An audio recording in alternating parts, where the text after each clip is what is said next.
All right. Hey, Rachel. Love you. What's up, Hirimi? And Darkerer. Dark and darker and darkerer.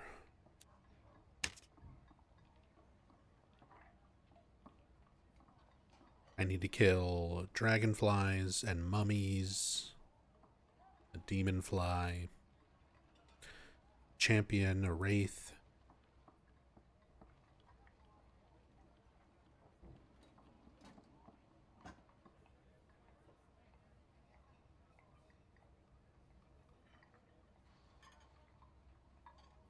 Get some ruby silver.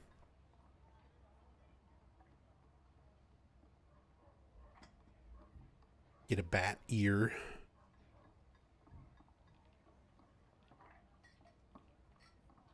Gargoyles. Legendary weapons. Mordweed. Stuff for ice caverns later.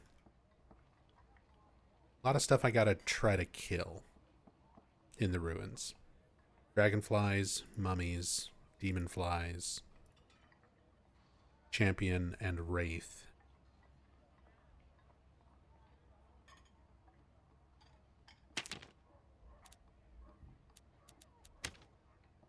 I've got everything.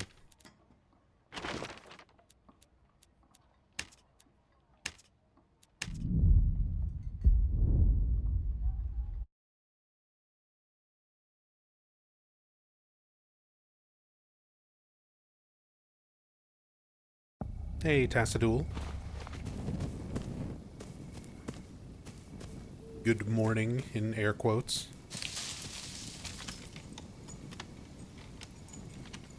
10 past noon for me.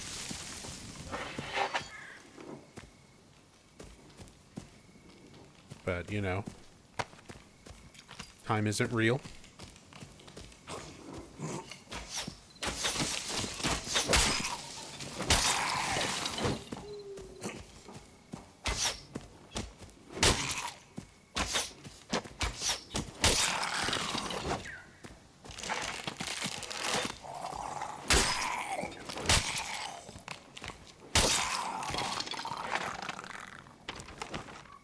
Let's see.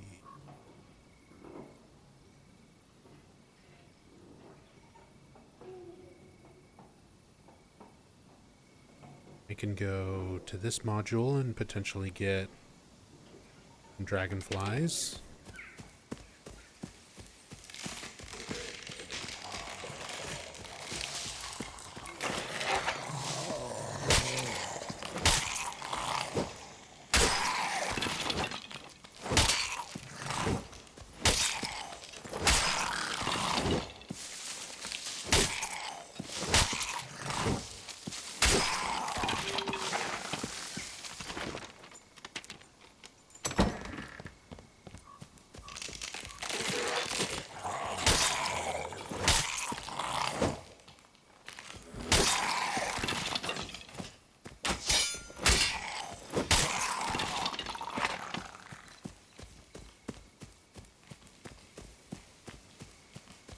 Was still asleep at noon, so noon is morning for you. My whole sleep schedule has been so completely all over the place and upside down.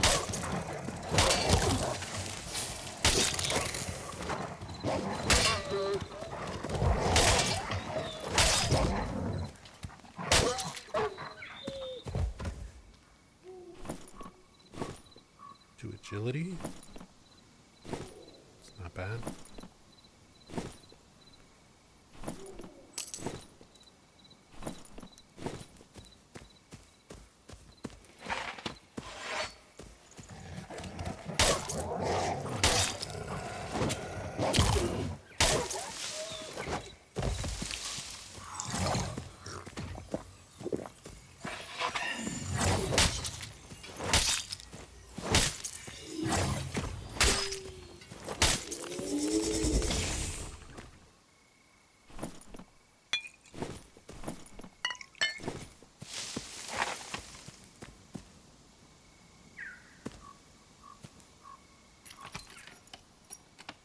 Hey, Nora. Hey, Akari. Hope y'all are doing well. How far will I get this time? 7 stream streak.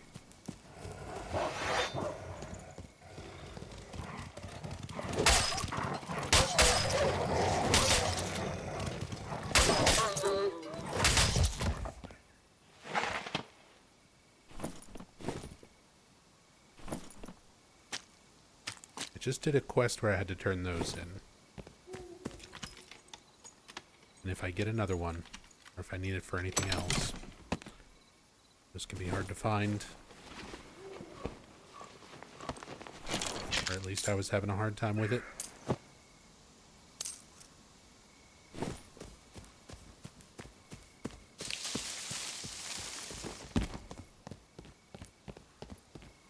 I still need zombies or mummies. Not zombies, mummies. And more dragonflies.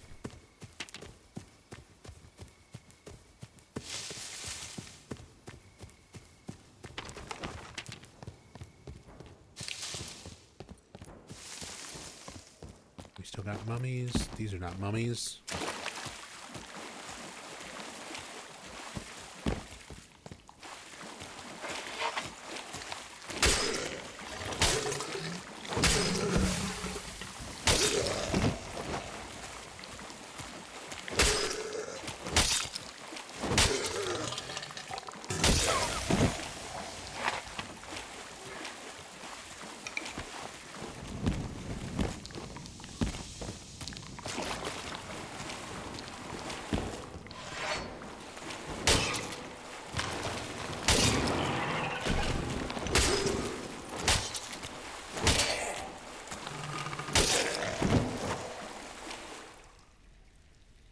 I keep canceling.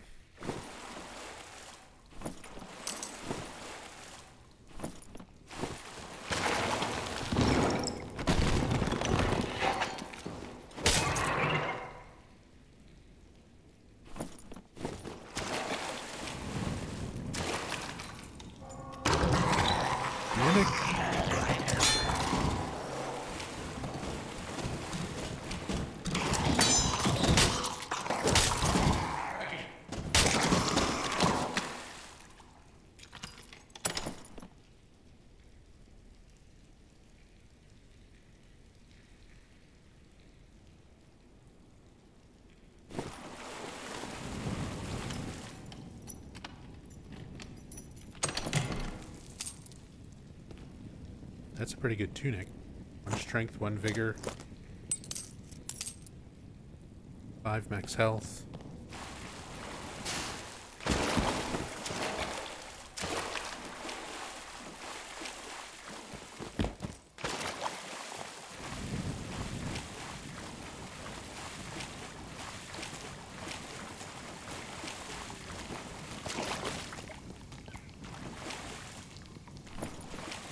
Rotten fluids, need those for a quest. Lukewarm stew, finished that quest already.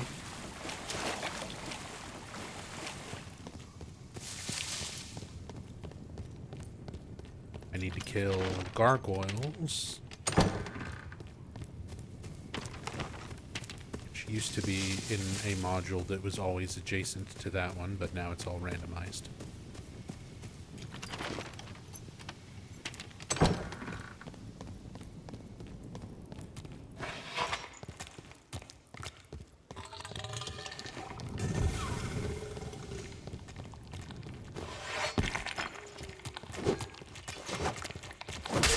A lot of zombies.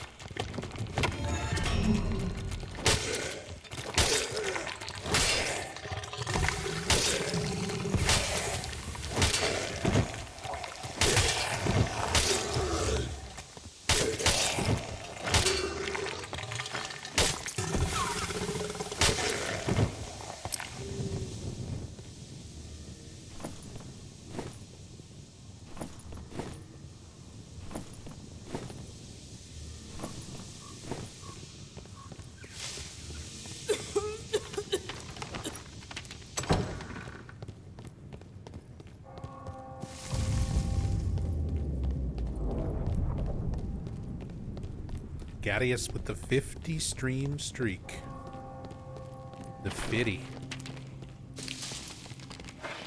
Give her the 50. Been watching me play a lot of random stuff.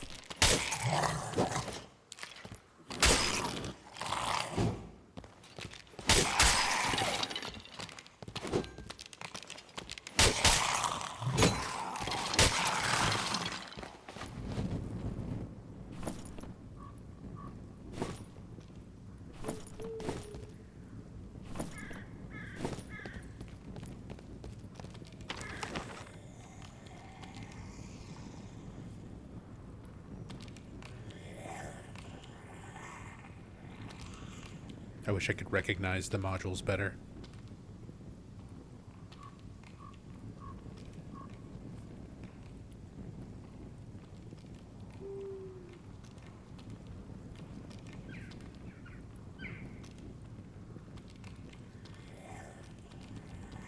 There's one that's like mostly water, like fountains in the middle. Shallow water. It's got a bunch of mummies that pop up out of it. It used to always have stairs going down to the next level. But now it doesn't anymore.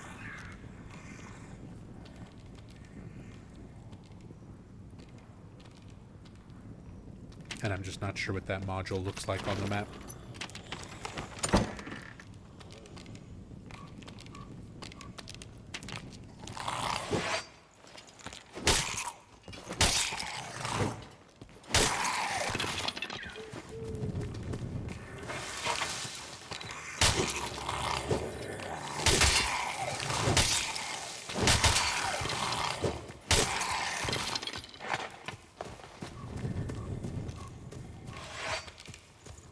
I also need to kill a Wraith and a Skeleton Champion.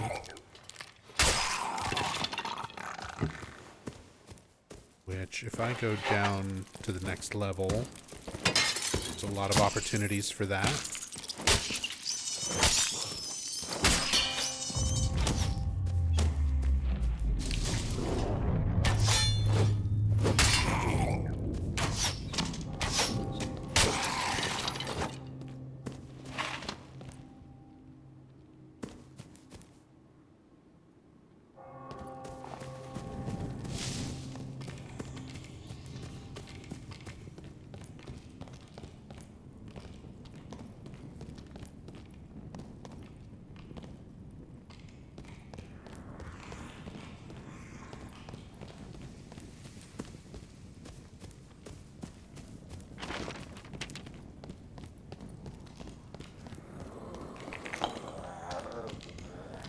Rachel with the 70 streak.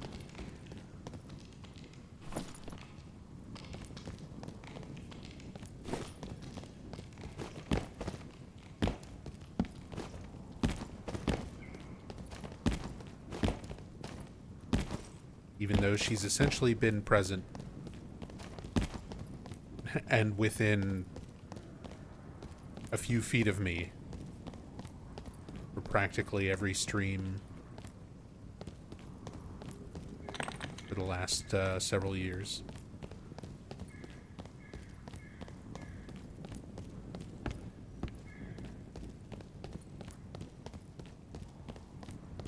Okay. Go down.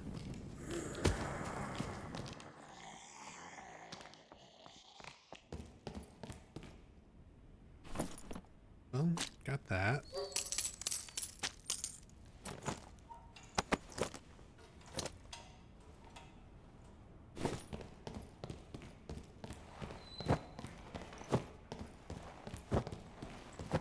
Got at least a quest item I needed.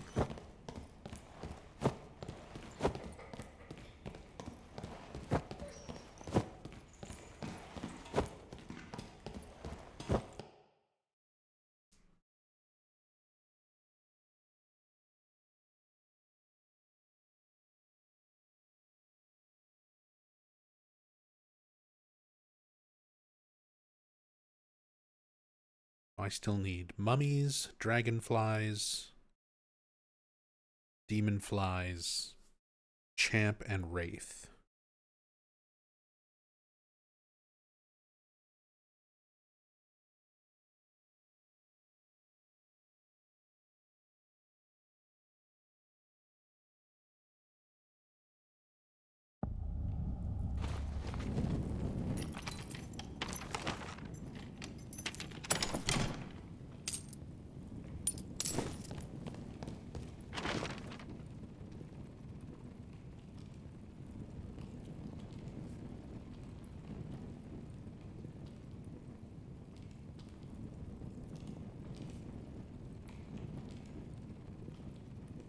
That's going to be the boss room.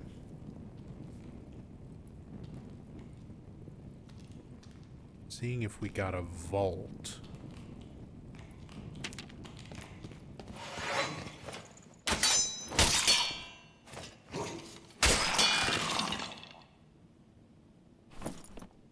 I know there's always a Wraith champion in there.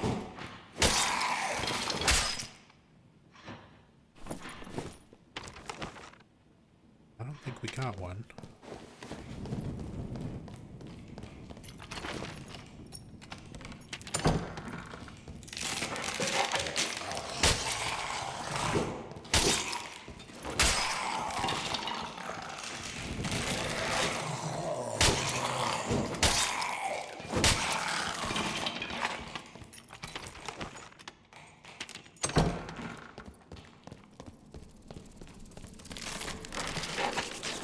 Dragonflies here.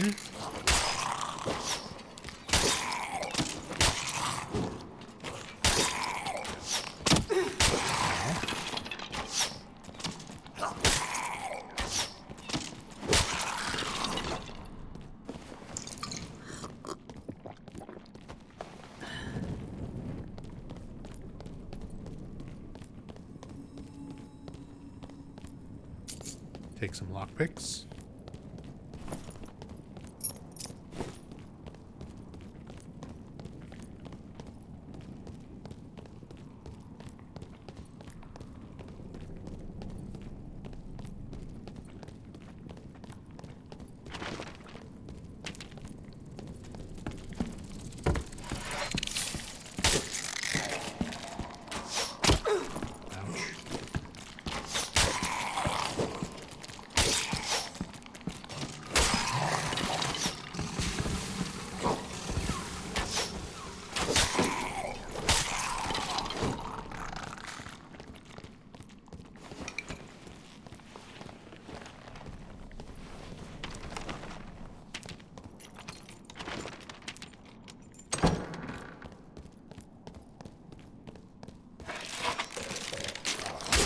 Is a skeleton champion in here.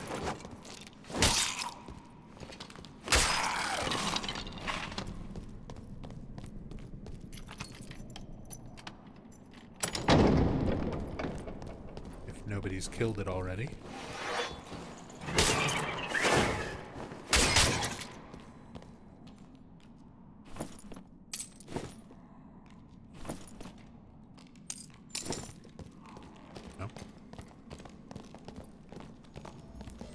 Over there, training all the mobs.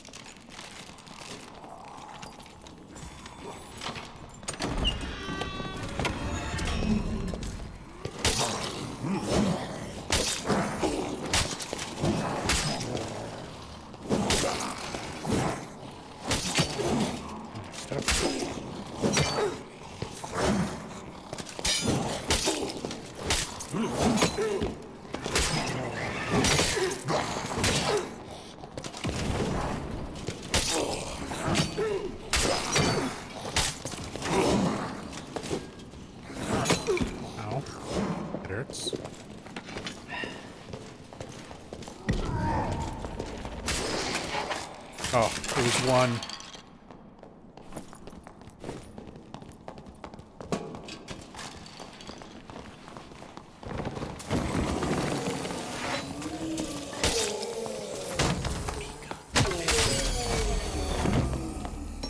I don't think I get the credit for killing anything.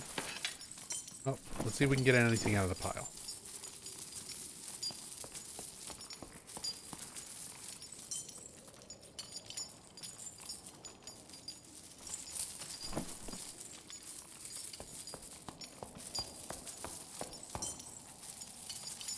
Three dragonflies, no mummies. Yeah, I'm not gonna have the credit. Valiant attire, don't need that.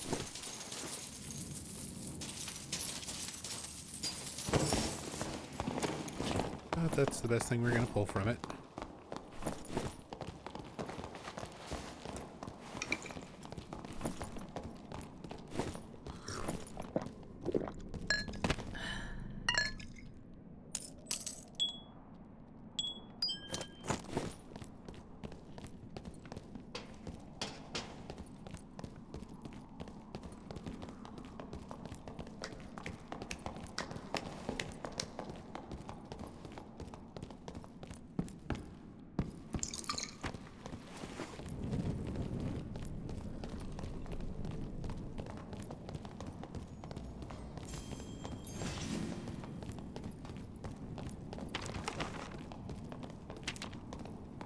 go check that corner.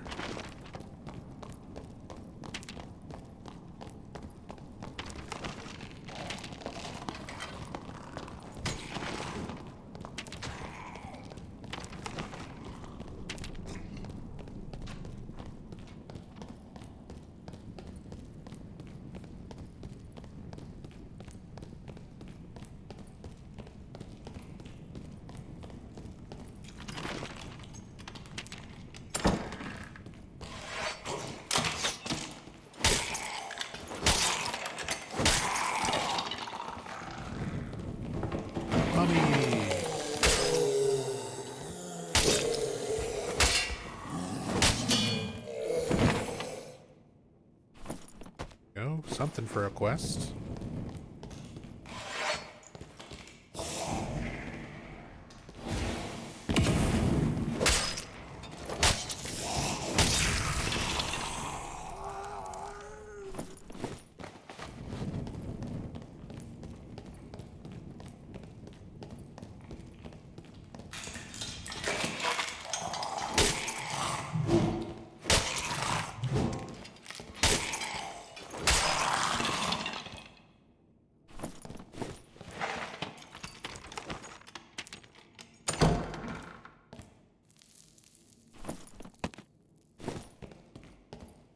Someone already killed these mummies.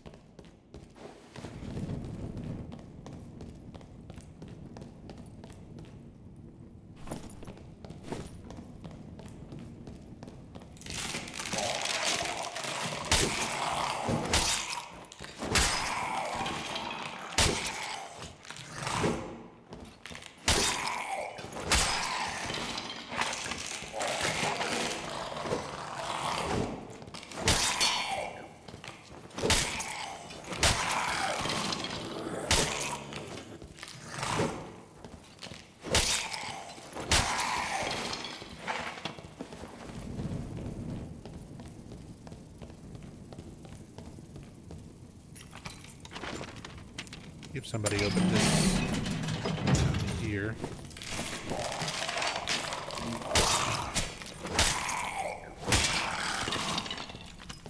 Nope. I've only got the one lockpick, so I could open the door, but I would not be able to open the golden chest.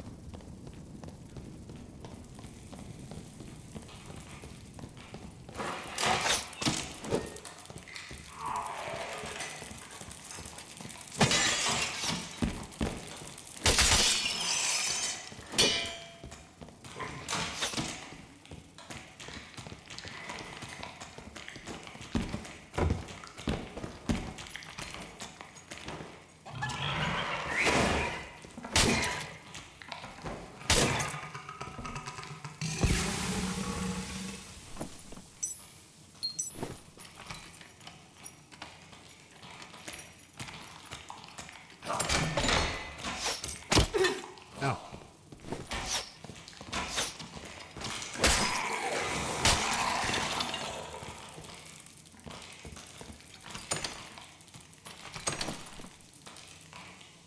Purple Warmaul.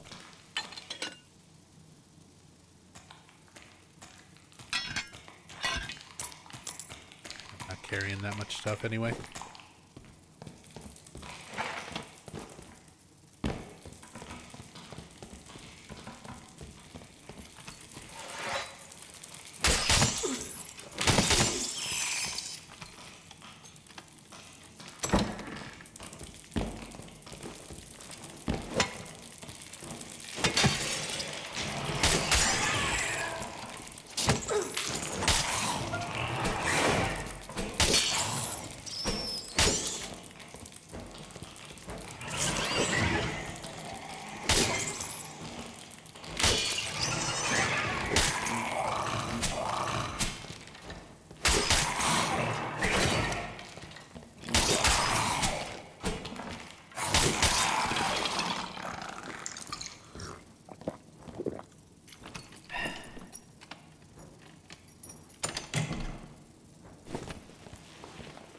Hey, what's up, Zev?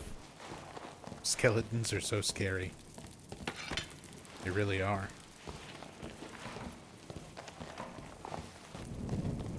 think about it, they're everywhere.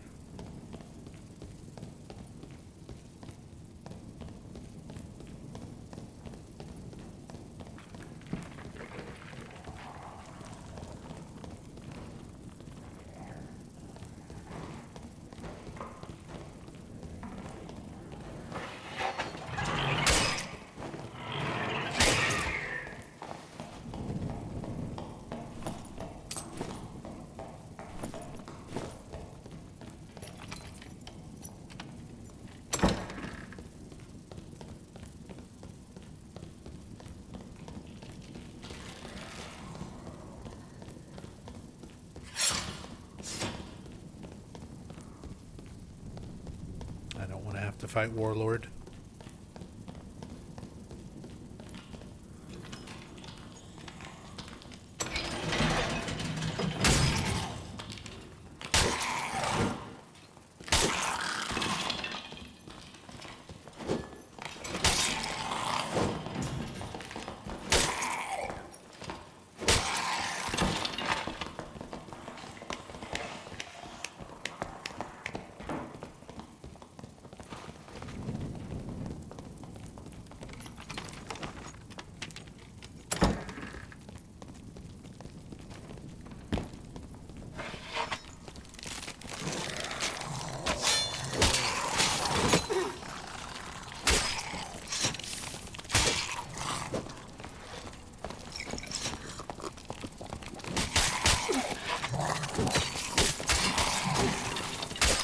I just want the dragonfly.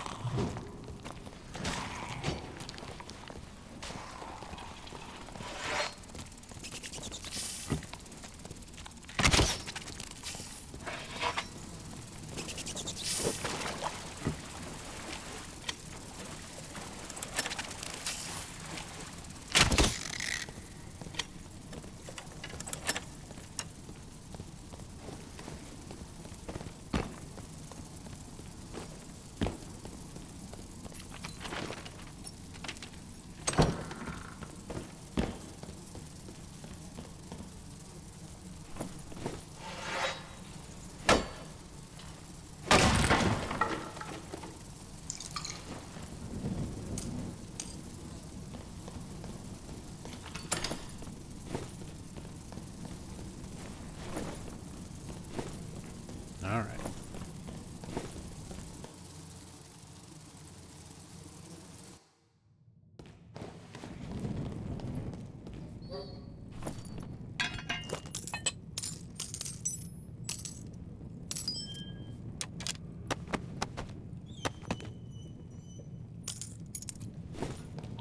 Little bit of stuff. Couple of kills for quests.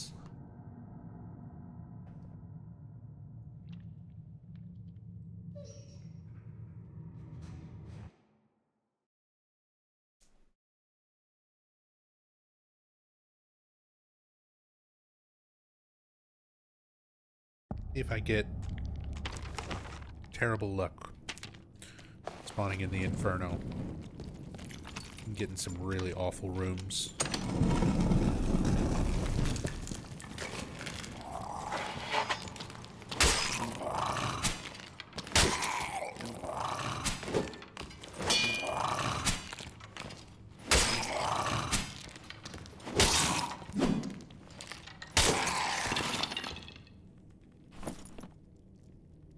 Vigor, 1 physical power.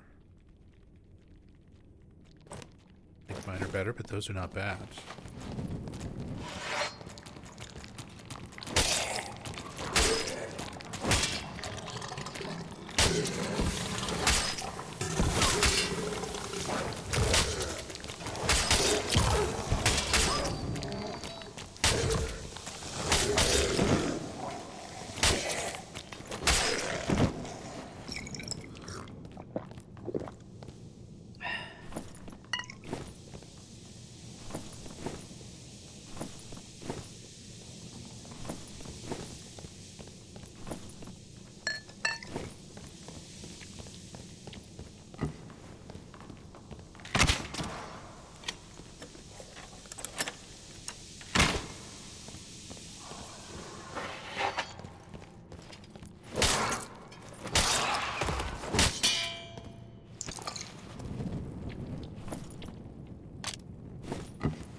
Not gonna have any of the things I'm looking for.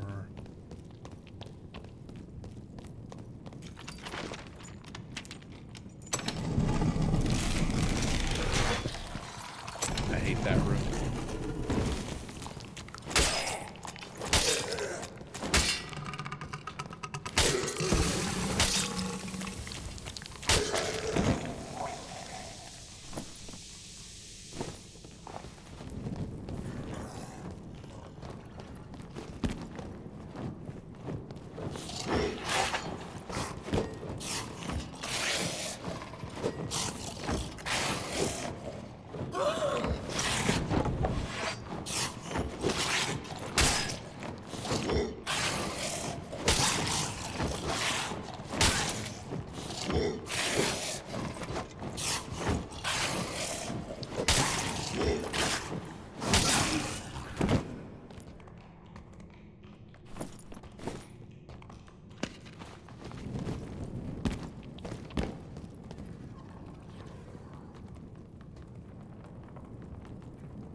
No? Well.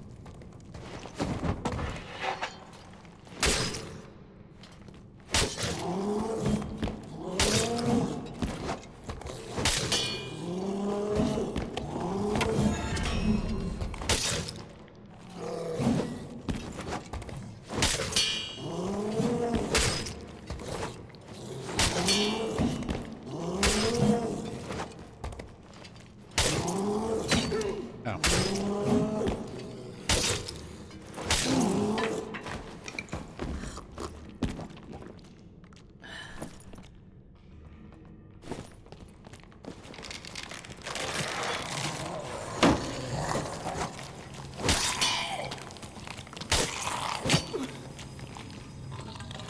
Stop it.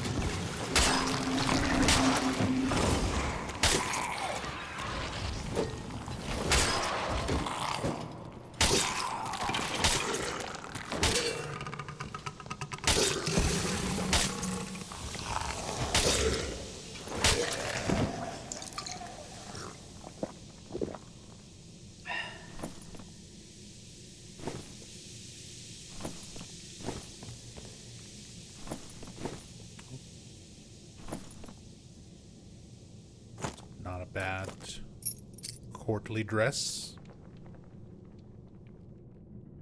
Agility, big will, spellcasting speed could be good on wizard or bard. Right into the spikes.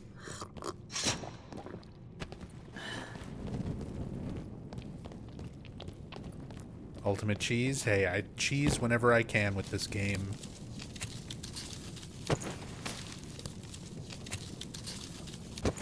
Because some things are just so brutal to, like, fight outright.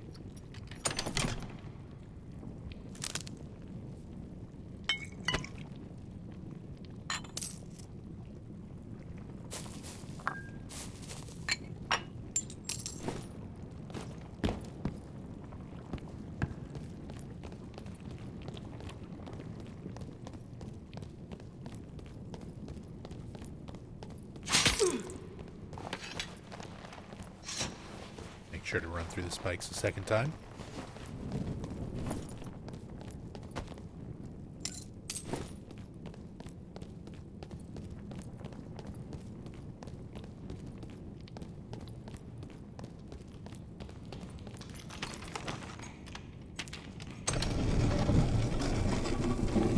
This is that awful place. I'm gonna have to pick one of these awful places to go to.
fires.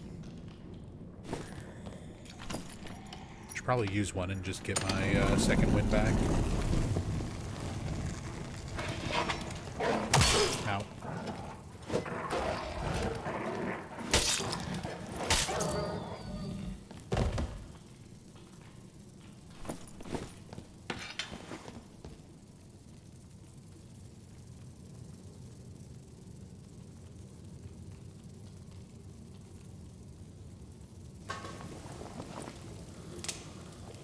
Make some soup.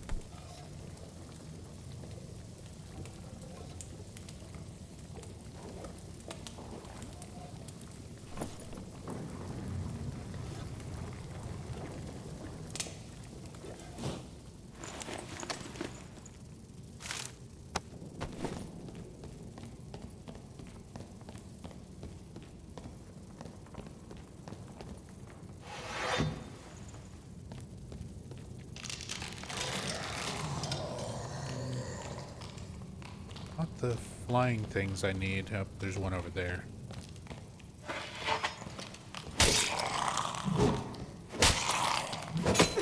Oh.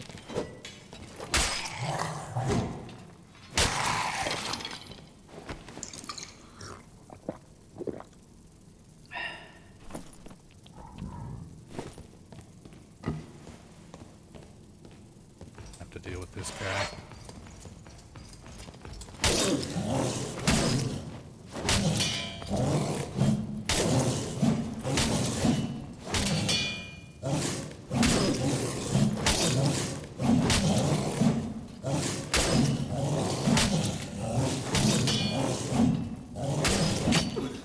Ow.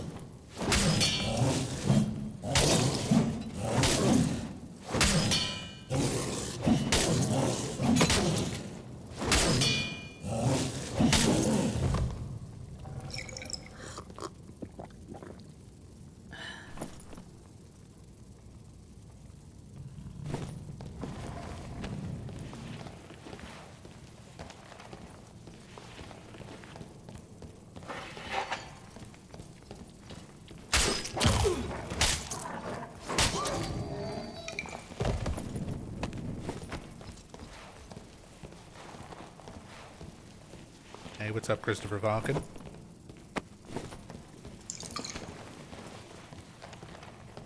All know about you loving spoopy games. How about completely different genres?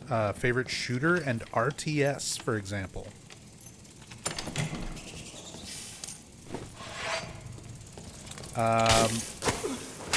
Favorite shooters. I've spent a lot of hours on Left 4 Dead. I've spent a lot of hours in Halo, Halo 2, Halo 3, and Halo Reach. With Reach probably being the one that I, like, sunk the most time and effort into. Really had a lot of fun with Halo Reach. Really had a lot of fun with Left 4 Dead and Left 4 Dead 2. That was my most played, like, horror multiplayer game for a long time, until Dead by Daylight, pretty much.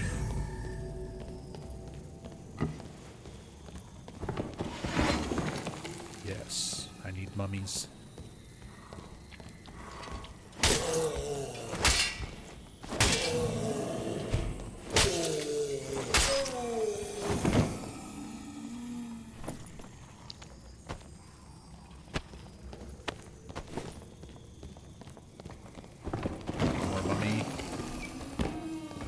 Asshole.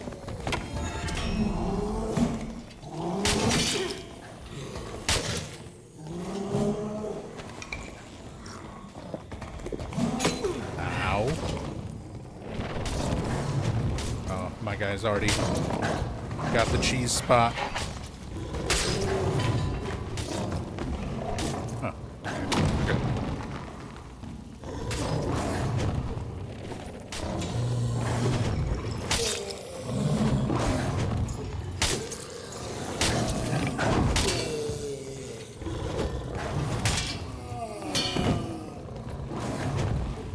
Good. Yeah, this guy's already using the cheese spot. I was gonna use the cheese spot, but it's being used. But it's fine. Lion's head.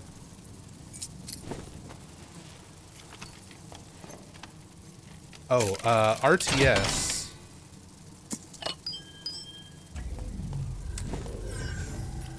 RTS, I played a lot of StarCraft and StarCraft 2. Would probably be terrible going back to those. Haven't played them in a long time.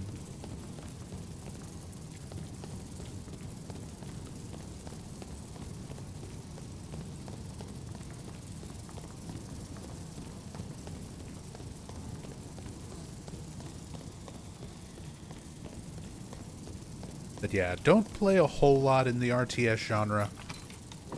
But out of the stuff that I do play,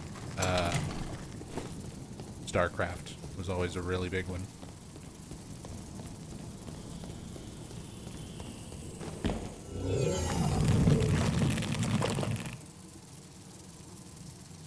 I can remember being a kid and going and visiting my my older sister and her husband, and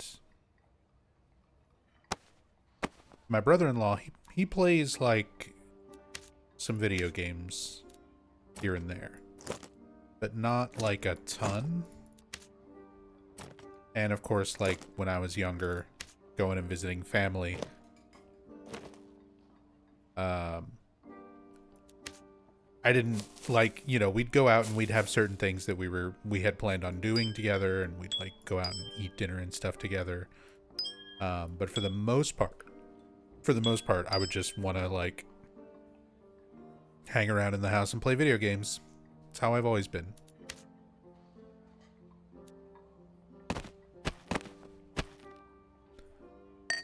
And one of the games that my brother-in-law had on his PC was the original StarCraft. So that was always my, like, whenever we'd go to visit them,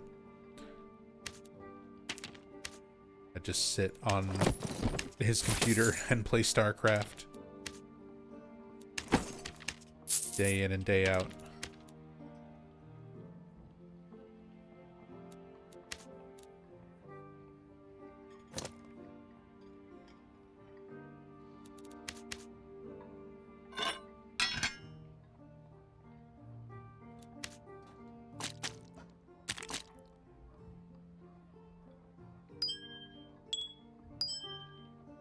StarCraft looks hard. I mean, to play it at like a high level, it's pretty hard. And I don't really even play it at a high level. To play it at like just a competent level where you can have fun with it, go through the story, and, you know, still kind of feel like you're doing stuff. It's not too bad. It takes some getting used to. It's one of those kind of games that if you don't really play a whole lot of other RTS, or if you're not good at just kind of picking up on that kind of genre in general, it's definitely the, like, look up a strategy and see what other people do and sort of try to mimic it as best you can type of game.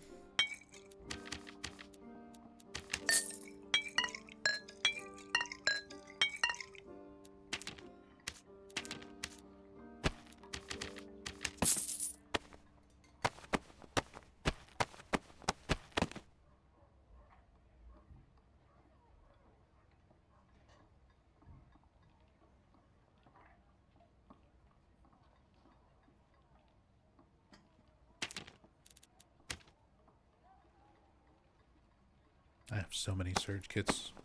Surge kit.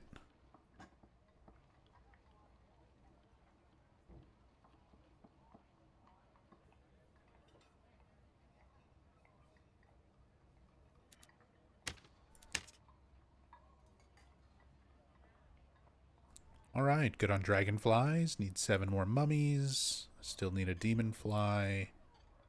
Still need a champ and a wraith.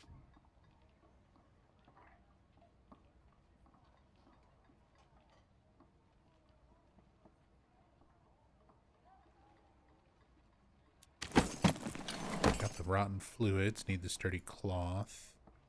Need some ruby silver.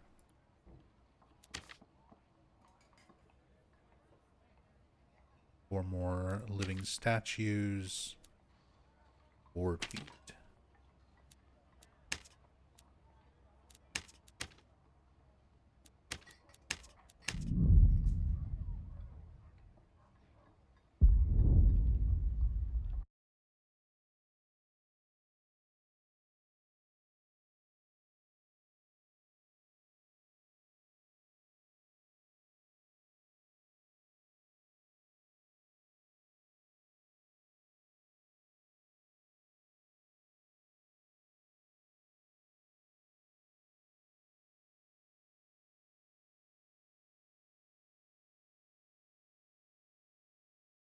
Like playing Tyson Rayner in Heroes of the Storm. Yeah, I never played Heroes of the Storm.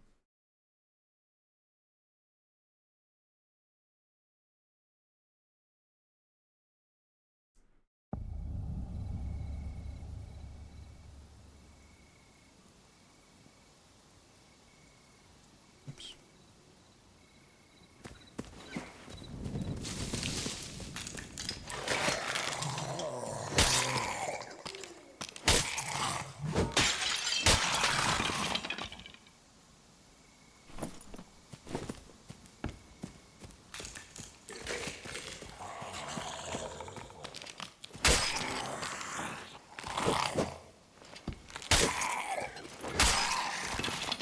Oh, you play a lot of RTS, Nora?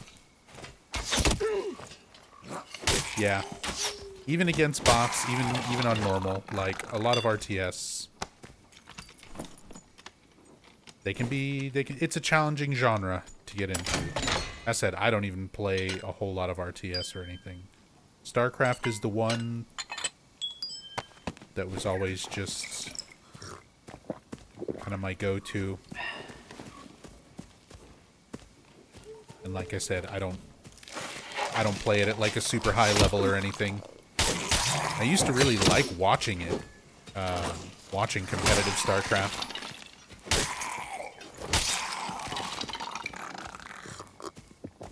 But yeah, I could never play it at that level.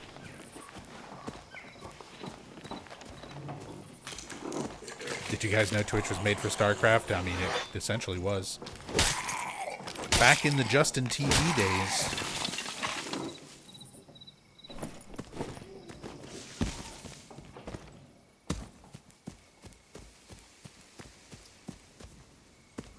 Back in those Justin TV days. I was a viewer on Justin TV. As I said, I watched a lot of fighting game tournaments and StarCraft tournaments and stuff like that on Justin TV back in the day. And then that's also what got me introduced to speedrunning, where I started really watching and paying attention to a lot of speedrunners. And then learning to speedrun my first few games.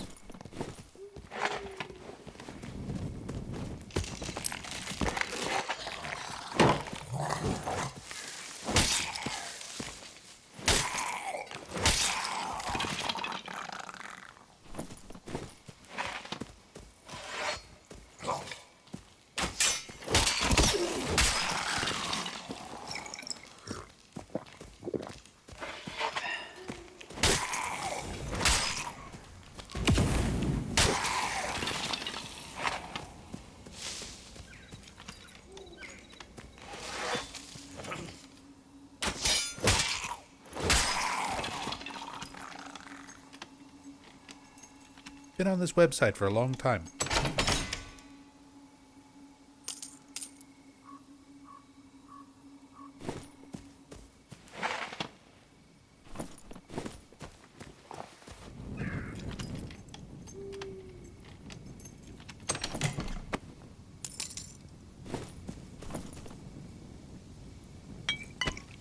Crazy to see how things have changed. It really is. not even just on Twitch,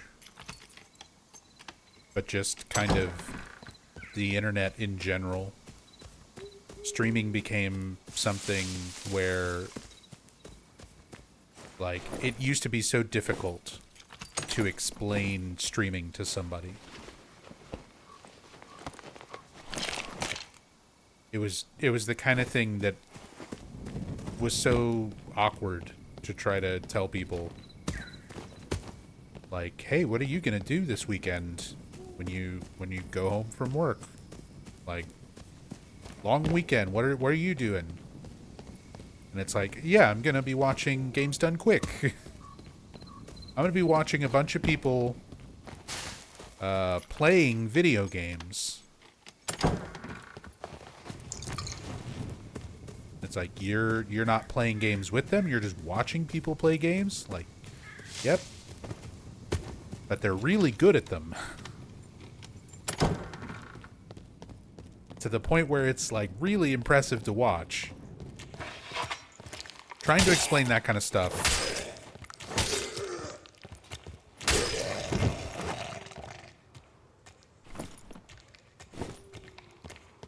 To, like, coworkers when I was working at a restaurant at that time.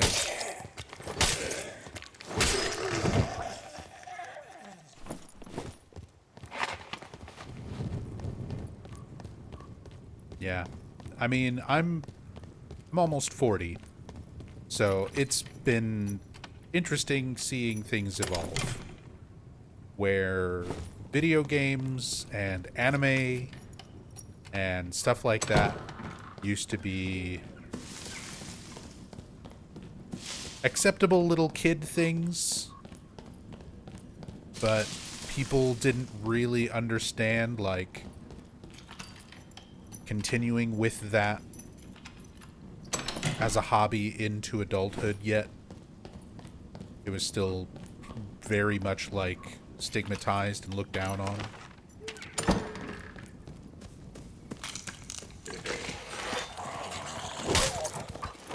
Now,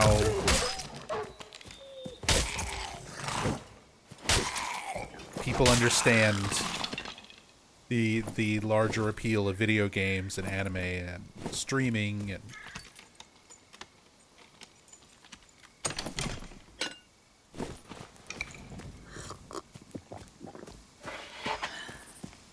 people understand sort of the social media and content creation aspect better now.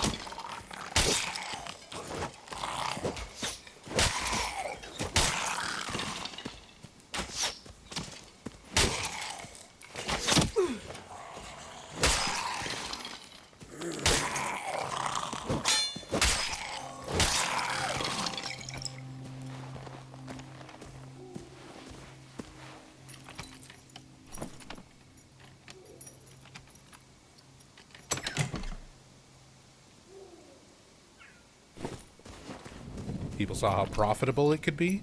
For some people, yeah. But I don't look at it in a completely, like, negative way.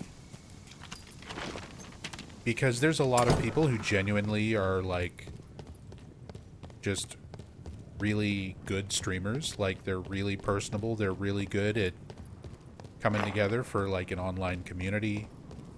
They have really interesting things that they do, or they play games in an interesting or unique way.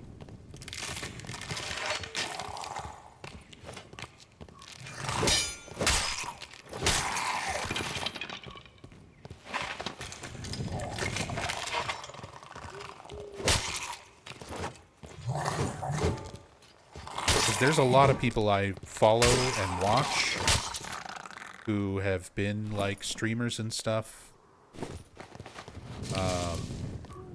for a long time, and they're not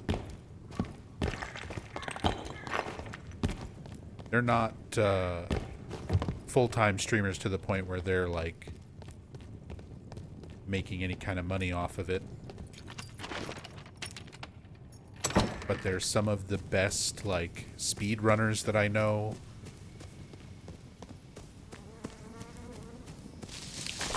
some of the most just interesting people I know. Really talented, really knowledgeable.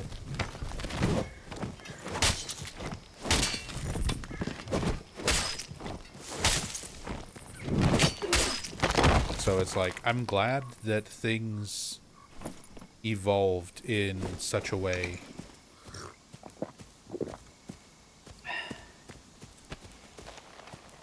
that even allowed for streaming and communities and stuff to exist the way that they do. I said, yeah, there's definitely some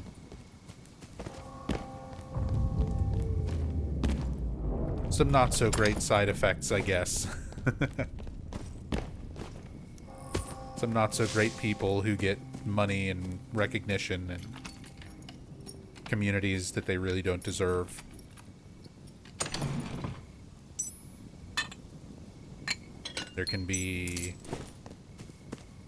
There's a lot of like corporate people who are just popular as kind of advertisement space and mouthpieces for whatever company or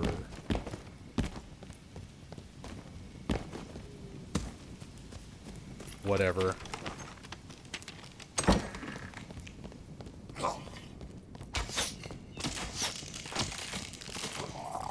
I don't know.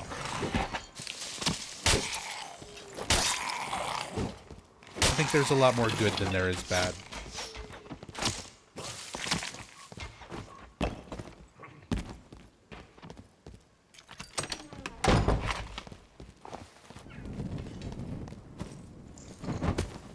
Career streamers are so depraved. Play the games because you want to, not because it makes money to do so.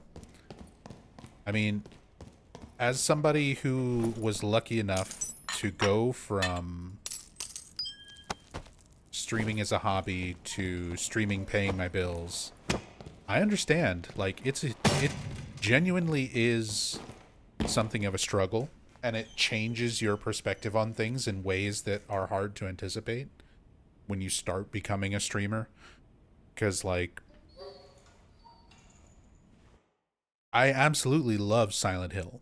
There's a million other things that I really love as well. Maybe not to the same obsessive degree, the way that I like really spend a lot of time researching and playing and understanding Silent Hill, but there's a lot of things that I'm very passionate about otherwise.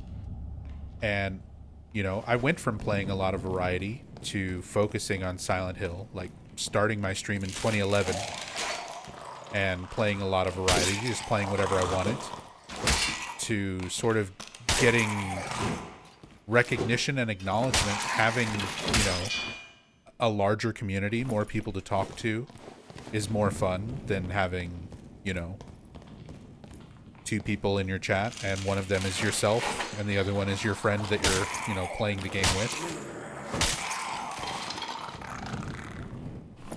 So admittedly, like, when I was at that point, going from 2011 to 2015, playing a lot of variety and then getting to a point where the community started growing around me playing Silent Hill, more and more people showed up for Silent Hill. We had more interesting things to talk about, more people interested in sharing ideas and thoughts and feelings on the series.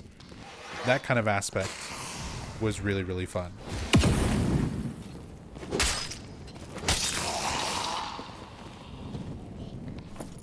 So then going from, this is really fun and I'll focus on it because, like, I want the community to grow.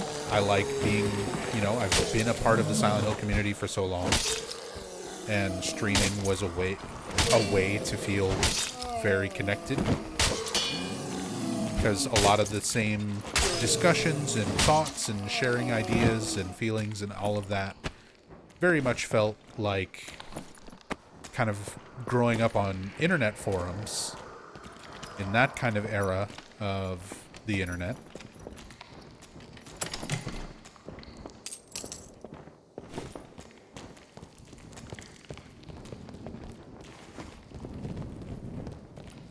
So there's a lot of, I guess, kind of layers to it. Because then eventually I got to a point where thankfully I was able to like pay my bills. Thanks to people supporting me. And being able to quit my job and fully support myself just streaming and making videos, which, you know, again, I started streaming in 2011. I didn't get to the point where I could do that until 2018.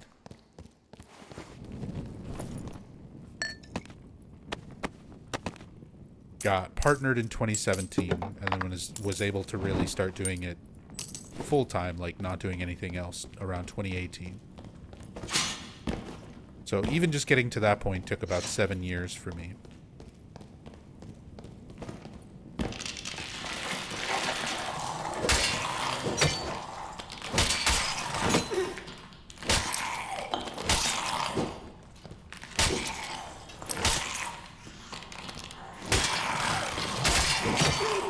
Big decision, full-time streaming, and I wore myself out doing it. I definitely, it's one of those things that I was, you sort of want everything to go as well as possible, and you kind of put your everything into streaming when it gets to that point, which is why I was doing like 24-hour marathons, like pretty much every weekend or every other weekend.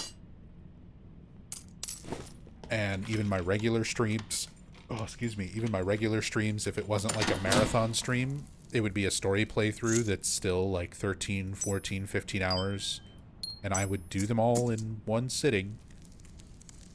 And neglected my health in the process. Which I've definitely been paying for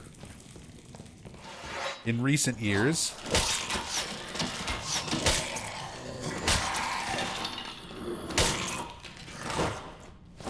So now it's kind of gone full circle. We're cycling back around where I've been streaming for, October's going to be 15 years. October this year will be 15 years that I've been streaming. And we've kind of just gone back to, I just want to play what I want to play. If people are able to continue supporting me, then I'll keep putting everything that I can into streaming and making videos and stuff. But it's one of those things where, like, I can recognize that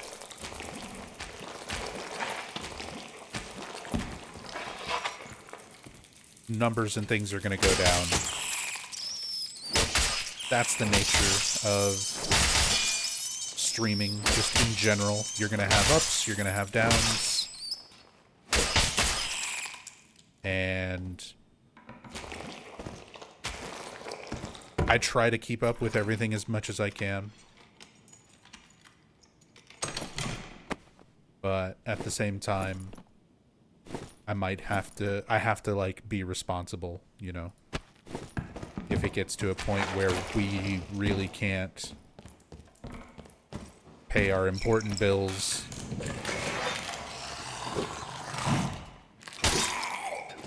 and I gotta stop streaming or start working full-time, which, again, if I'm working full-time, back in my 20s, early 30s, I'm like, I can work a full-time 40-hour-a-week job and stream, you know, 20 hours a week on top of that. If not more.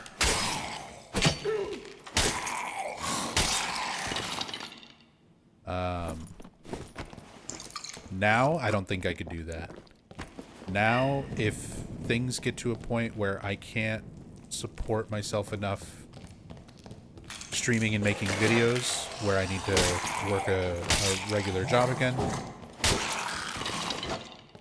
I pretty much will be the end of streaming.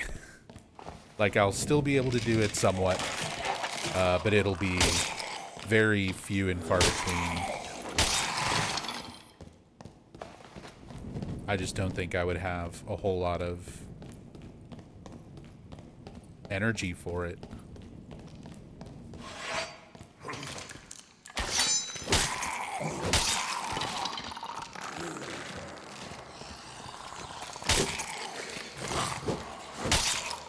But there's a lot of people who can make it work.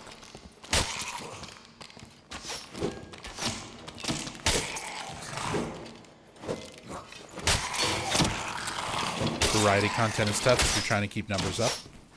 I mean, oh, it always will be, for sure.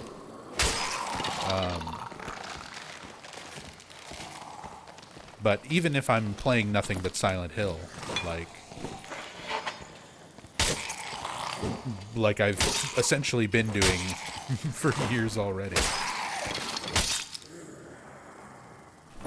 Seeing that numbers are kind of going to go down no matter what,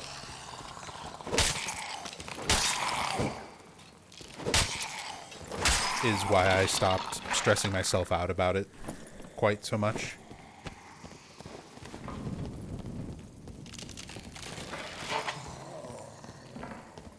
That's why I've been doing a lot more variety and just kind of playing what I feel like playing from day to day.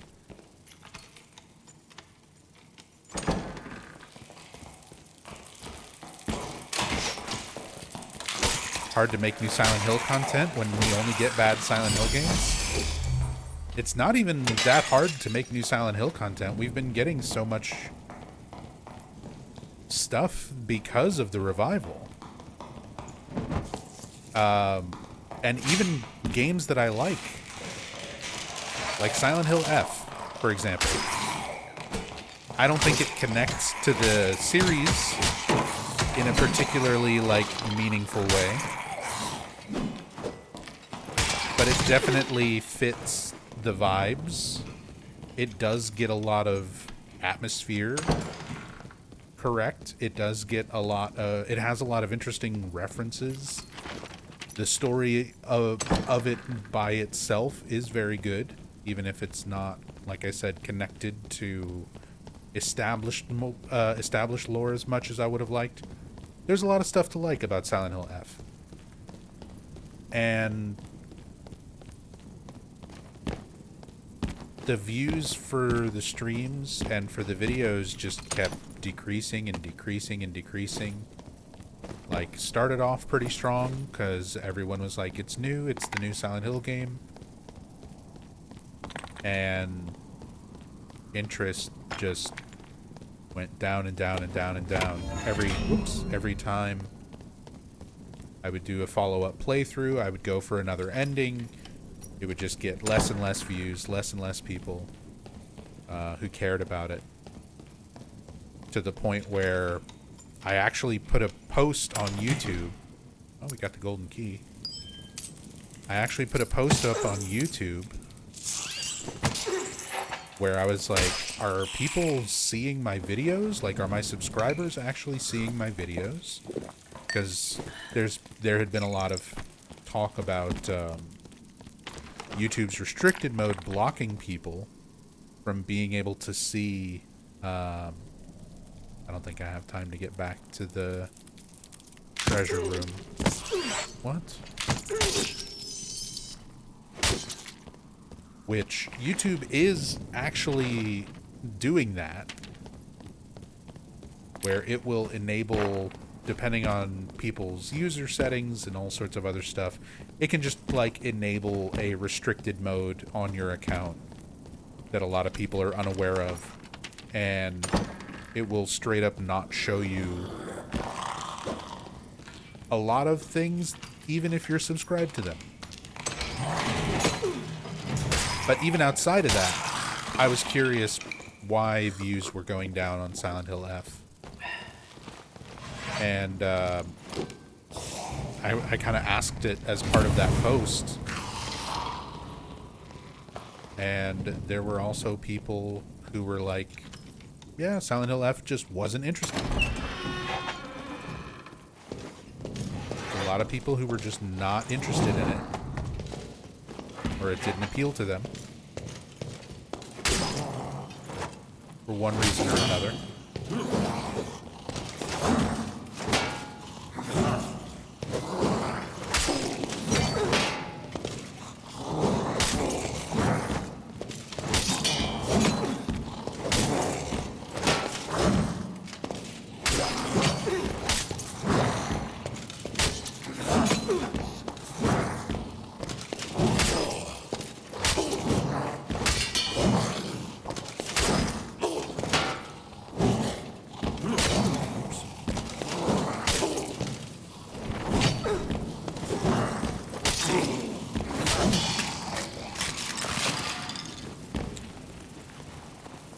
Okay, champion down.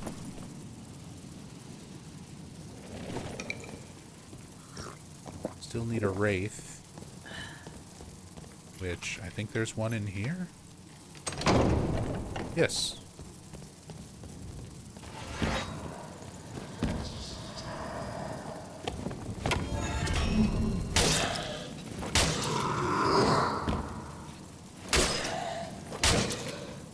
Silent Hill is more of an idea nowadays. It is. And I just kind of have to accept that. That is the way the series is now. It's not about the town that it was named for. Like, that was just a place where spiritual powers and cults and everything like that existed, but not the only place in the world where spiritual powers and cults and similar things exist.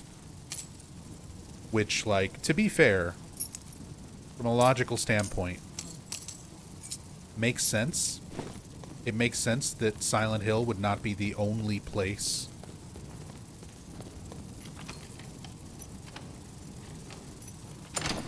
where Silent Hill-esque things can happen. The main thing I'm disappointed in is just the way that transition was handled from sort of the established lore to the new games.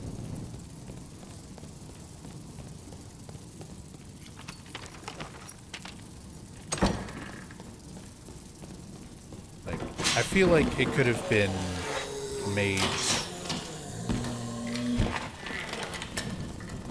a much more significant, like, reason for these other places to be the way that they are, for Ebisugaoka to be the way that it is. Like, it feels like there were a ton of different ways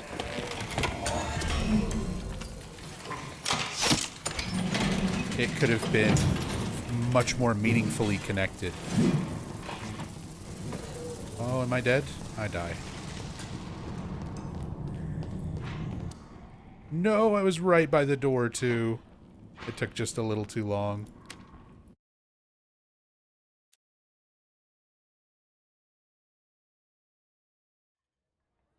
Where's the Silent Hill Battle Royale? Where's the 4-player co-op games to chase the trends?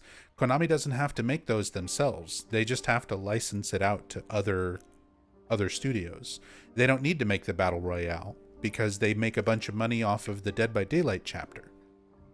People get their Silent Hill multiplayer Battle Royale fix through Dead by Daylight, and Konami gets a cut of those proceeds every time somebody buys that chapter. Every time someone gets one of those skins, Konami's getting a cut. The 4-player co-op game, yeah, they tried that. They tried that with Book of Memories. It didn't go well.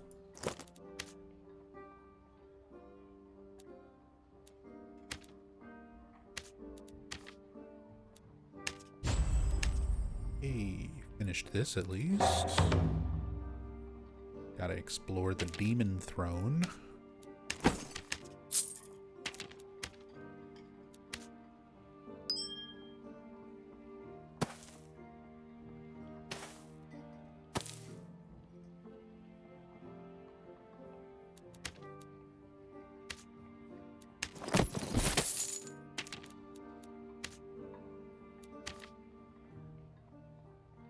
Do I need any of this stuff back? Care enough about this kit?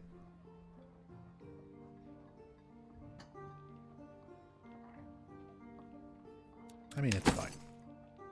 400.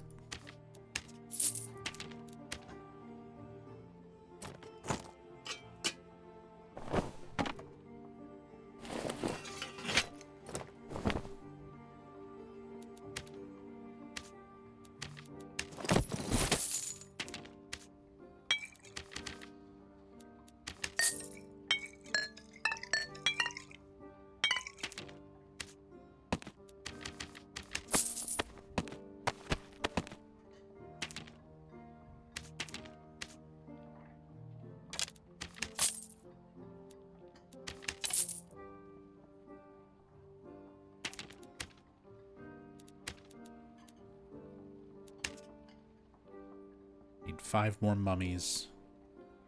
1 more demon fly. Demon throne.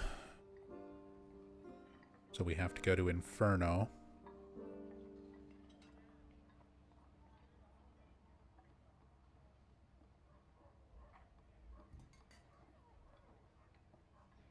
Living statues. And ruby silver. Take this. Okay, so we get ruby silver.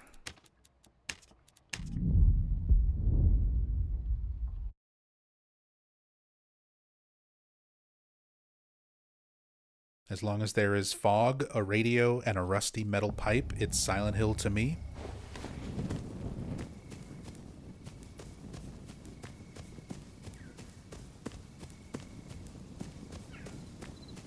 That's fair.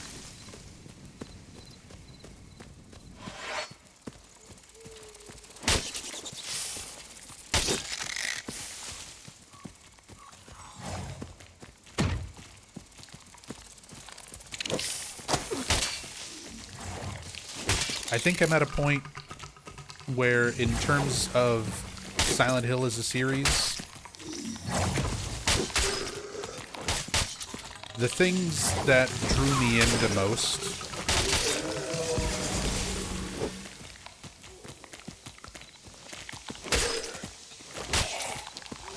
with the original games is just that they were really compelling. They explored a lot of boundaries and topics that not many video games at the time did. They were just well thought, well written.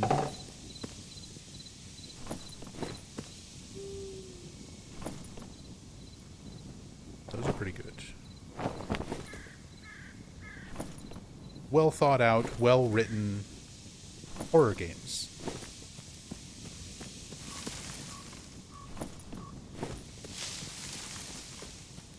And I think as long as the series can provide something new that still intrigues me, I think that matters to me more than trying to, like, build off of the established lore. Like, I accept that we're not going to necessarily get continuations of the Order, or that even the town itself, you know, not being a primary location anymore.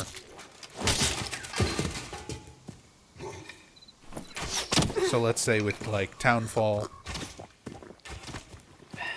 doesn't seem to be taking place in Silent Hill. Might not have any connection to Silent Hill whatsoever. It might. But that's going to be a very minor complaint from me. at this point. It matters more to me that it turns out to be like a good horror game. If it's a good horror game, some legitimately scary monster designs with some creepy atmosphere, with a well-written story, with some well-written characters.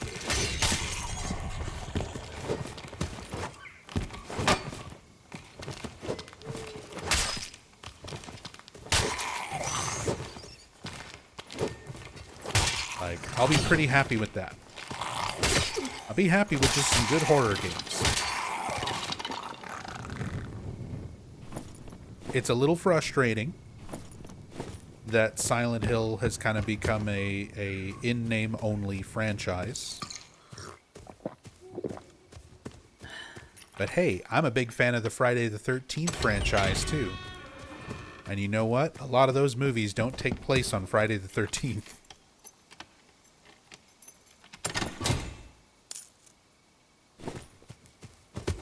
And it sort of feels like that at this point, like complaining about Silent Hill not being in the town of Silent Hill. It sort of feels like complaining about Friday the 13th not taking place on Friday the 13th. That way. Didn't the 10th movie take place in space? It did. Didn't take place at Camp Crystal Lake. You see Camp Crystal Lake for about 2 seconds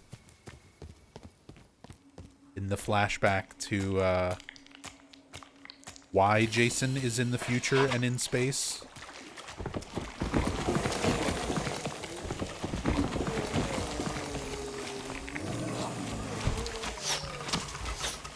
Yeah, Jason Takes Manhattan was barely in Manhattan. Most of it was on a boat.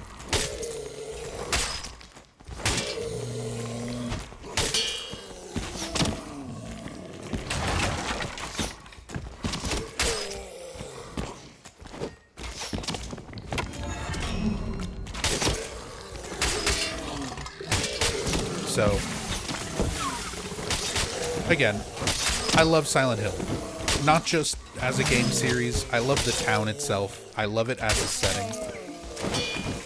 And it's very sad to me sometimes as a fan, knowing that outside of remakes, we're probably not going to really get more of that town.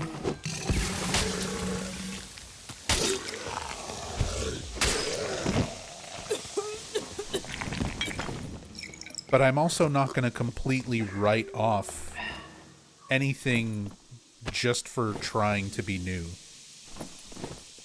For trying to do something different with the series, for trying to set it in new locations. Like, if it's a bad game, I'm going to call it out as a bad game. We're going to talk about how I feel anytime there's a new Silent Hill game.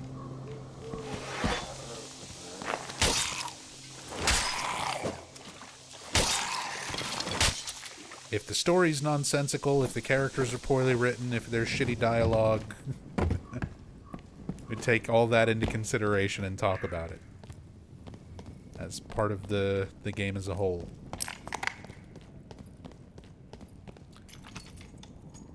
But there's definitely a lot of people out there. It's funny because I see comments and stuff where people are upset that I'm not more upset. If you really want to get down into some people being upset over things that don't matter, it's already pretty arguable being upset over, you know, a game series. But like, hey, it's a game series I've been with, you know, a fan of for 27 years now. 27 years officially in a few days. But it's another thing entirely that there's people upset that I'm not more outraged by Silent Hill F and Silent Hill Townfall, the direction of the series.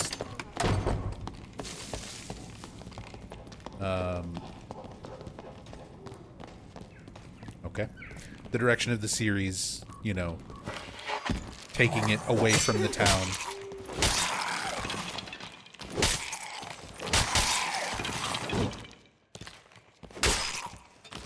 Like, it's an aspect of the games that I really wish would stay. But yeah, like I said, I'm not gonna just be one of those Silent Hill fans that just completely writes off any attempts at doing anything new.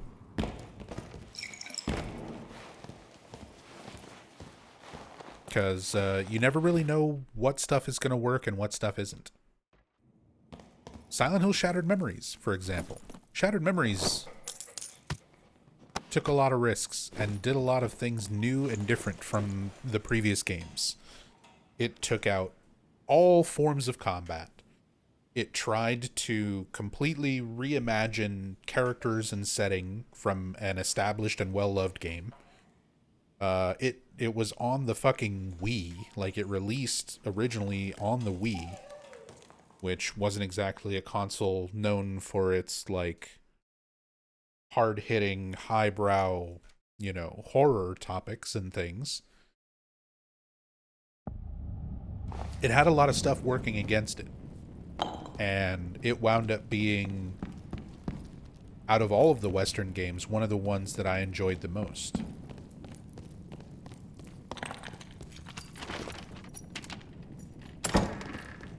Like, yeah, it didn't get quite to the level of quality as, like, what I would say the first 4 games are.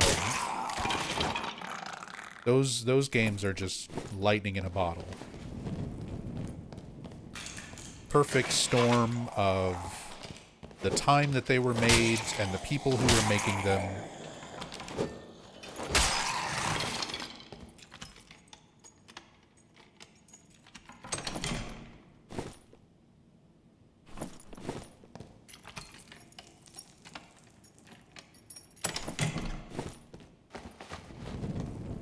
So those original games make the rest of the series, like, so difficult to live up to it.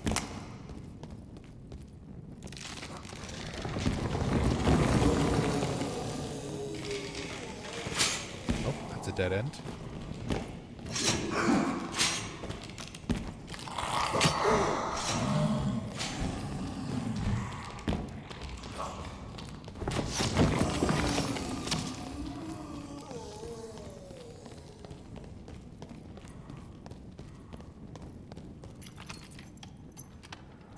People are selling Shattered Memories on Wii for like $100. Wait till you see what they're selling it for on PS2.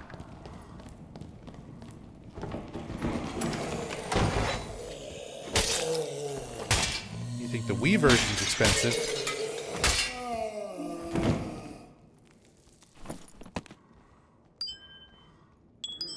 Take a look at Shattered Memories on PS2.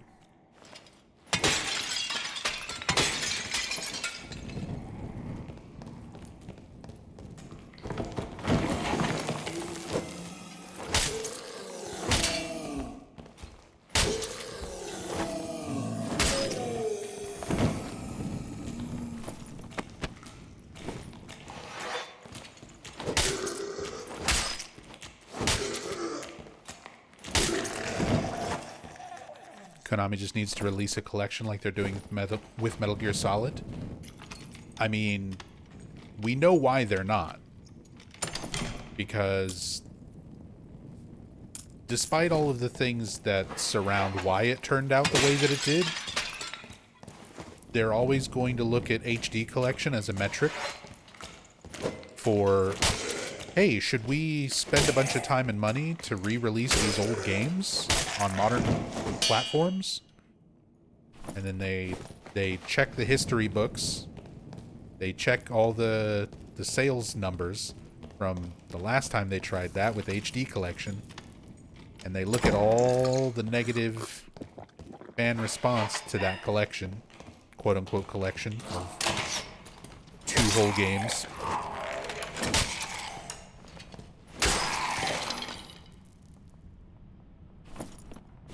It's understanding why people at Konami would not understand why that failed the way it did, and just look at it as gamers don't want this.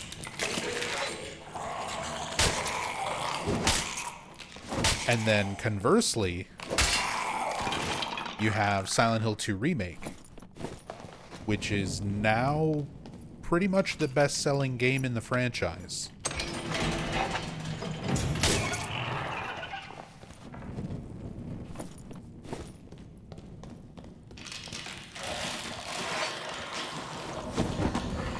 So Konami has been much more incentivized to try and provide remakes over re-releasing the originals.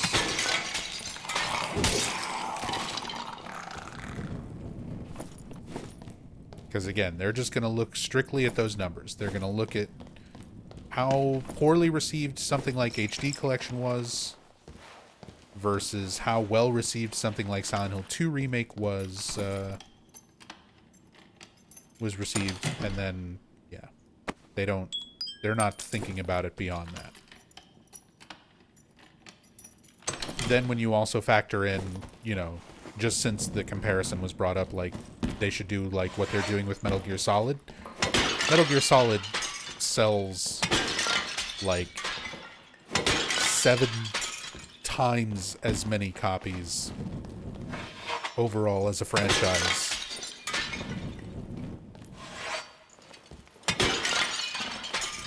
It outsells Silent Hill by a magnitude of like 7.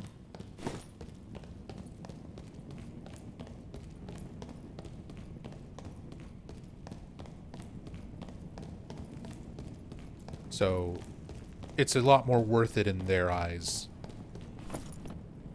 Oh, someone's fighting the boss. It's a lot more worth it in their eyes to follow up on stuff for Metal Gear Solid compared to Silent Hill, unfortunately.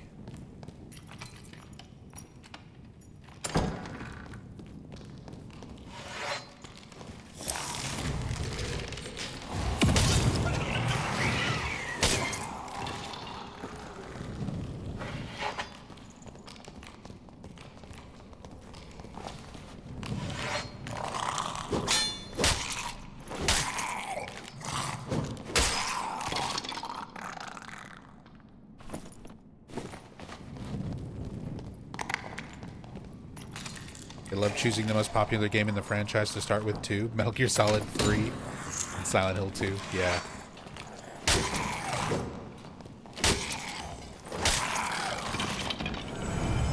Again, it's not like a super complicated way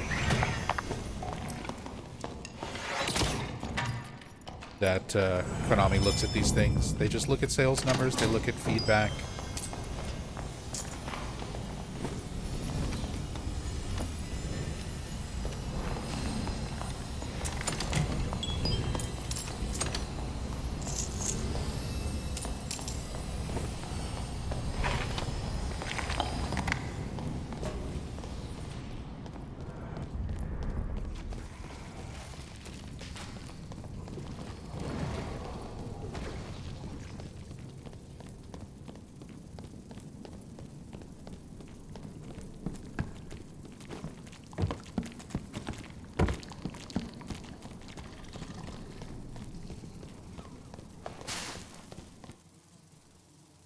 Will I be streaming Resident Evil 9? Absolutely. I might not be streaming it on launch.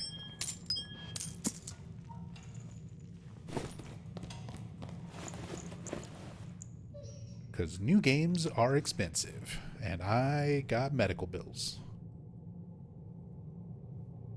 And credit cards that I'm still paying off. Last year fucked everything up. Racked up a whole bunch of credit card debt and medical debt, all in one fell swoop, on top of just not making a lot of income.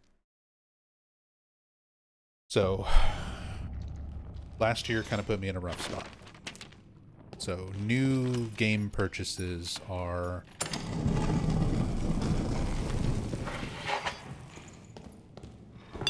not a priority. But I'm interested in Resident Evil 9. It looks like a good game. I've played every other mainline Resident Evil game. There's only a couple spin-off Resident Evil games I've never played.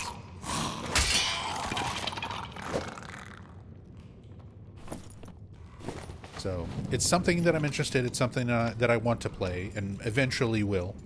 And whenever I'm able to, I will stream it.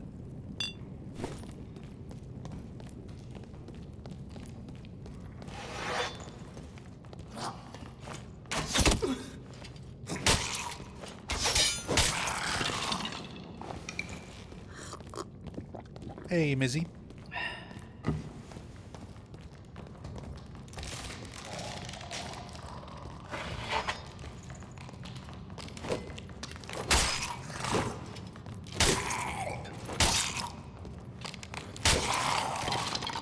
I think it's going to strike a good balance with Grace being survival horror and Leon being an action game. I hope it works out well.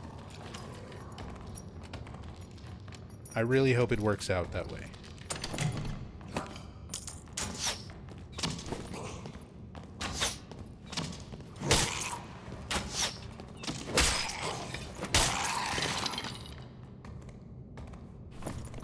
Because I like that idea. I like that concept of having stuff to make the action crowd happy, stuff to make the more traditional survival horror aspect happy.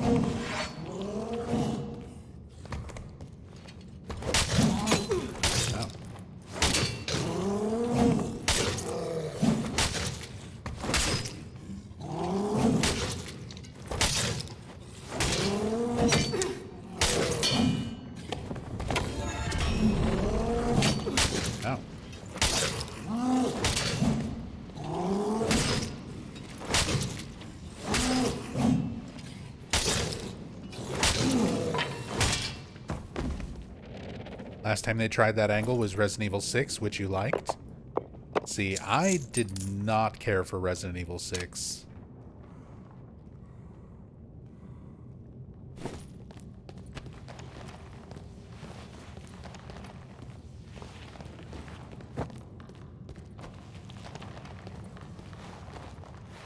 And it's interesting, I don't know, it's so hard to read gaming trends. Like, I am not good at picking up on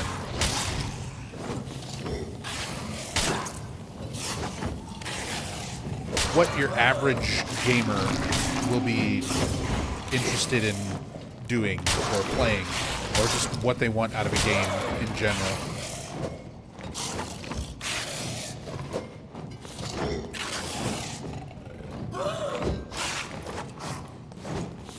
Because even something like the split, you know, campaign thing, I mean, clearly that's been around since essentially the OG Resident Evil. It's like, who are you going to play as? Jill? Or are you going to play as Chris? Are you going to play as Leon? Or are you going to play as Claire? You know? But that also is from a time when people were more willing to replay games.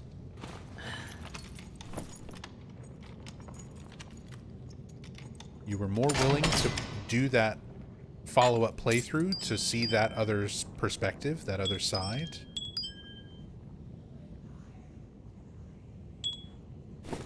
That I feel people are less willing to do now. Kind of an extreme example, but Silent Hill F. There were a lot of people who were turned away from... Not turned away, but just like turned off from playing Silent Hill F. Because they were like, I don't want to have to play it and see 4 different endings for the story to make sense.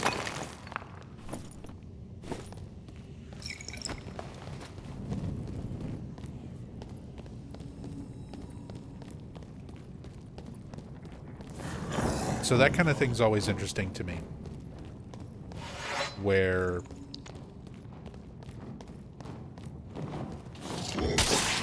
for Resident Evil, I think Resident Evil gets away with it because a lot of Resident Evil fans are like Silent Hill fans. They've enjoyed the franchise for a very long time.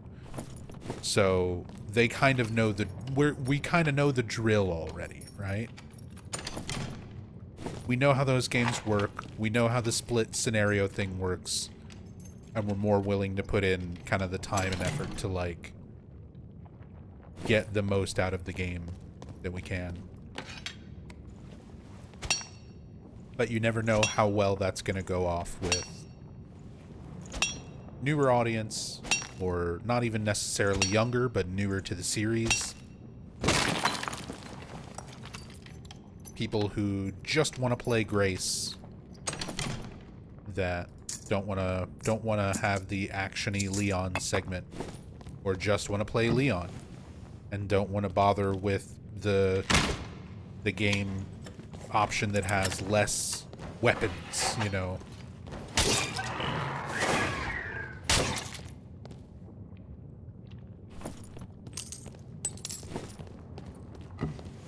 So I hope it's balanced in such a way where you can get a really thorough understanding of the game. Because I don't know how it's going to work, like, if you just pick. If you choose, like previous games, where it would just be like, alright, here's your first time playing Resident Evil 9. Do you get to just pick Leon first? Do you have to play Grace first? Does it automatically switch back and forth? Do they have their own independent scenarios? I haven't looked into it super deeply.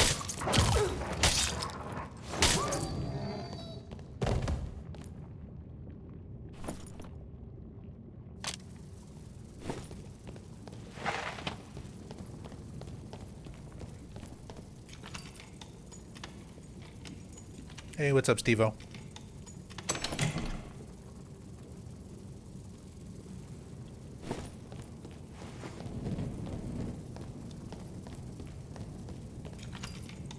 Saw your video on Townfall. Are you looking forward to it? I mean, I'm always looking forward to new things in Silent Hill. New things in the series. So there's definitely stuff with Townfall that I'm excited for.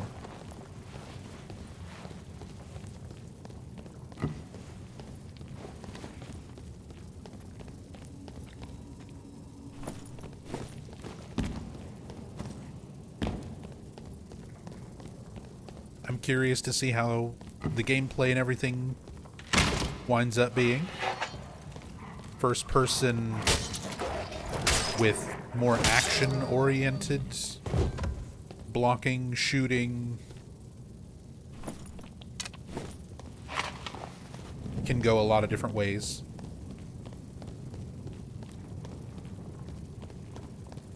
But can be a lot of fun when done well.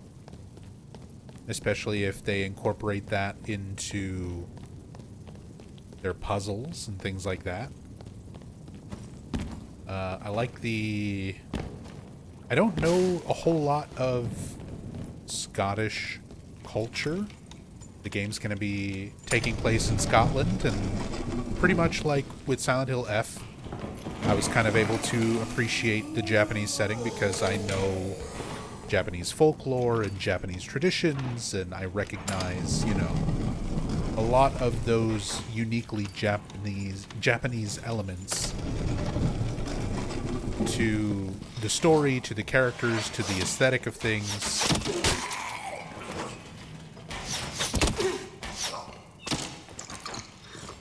I'm not going to have any of that familiarity when it comes to Townfall.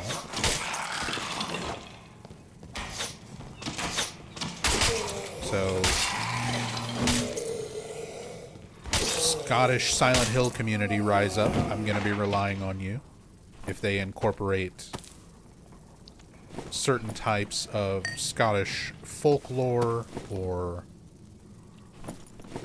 any aspects like that into the game. I'm looking forward to seeing kind of that side of it. More than rather than being sort of just generally upset that the game is not in Silent Hill the way a lot of fans are, I try to look at it as like, if they can make me interested in this setting, in this idea and this culture, and incorporate different aspects of it in a unique way that makes me interested, like, that'll be awesome. And I've already seen some discussion around it because of the year that it takes place. There's people who are wondering if there's some sort of connection because of a real life tragic school shooting that happened in Scotland in '96, because people were pointing out like that there's a gun in the gameplay footage from the new trailers and stuff, and it's one of those things like similar to Silent Hill F. You know, they left guns out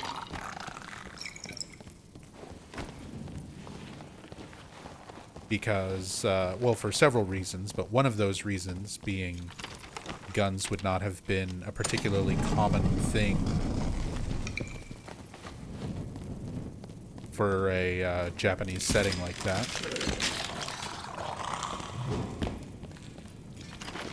And the same can be said for a lot of European countries. Man, I gotta get out of here. So some people are picking up on stuff like that. Character having a gun in Scotland in that particular year.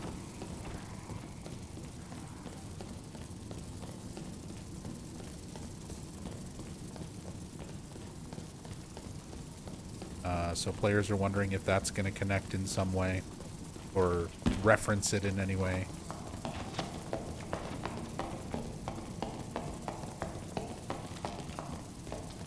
Oh. Well, that's not good.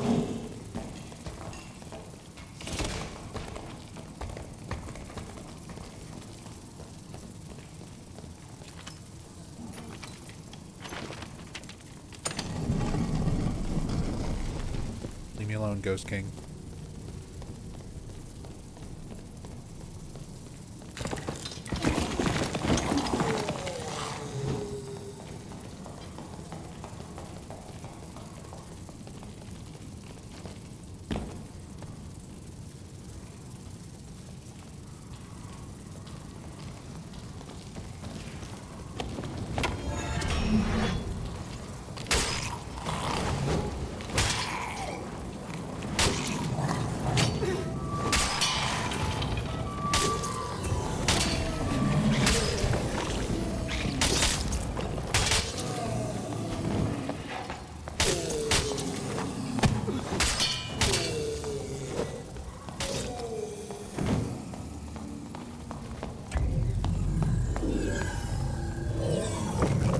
Getting out of here.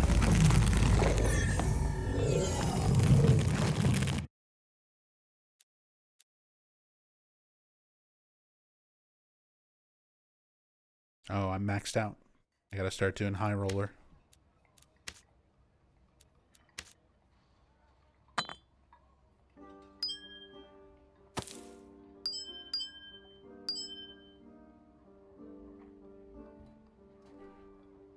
And I'm out of storage.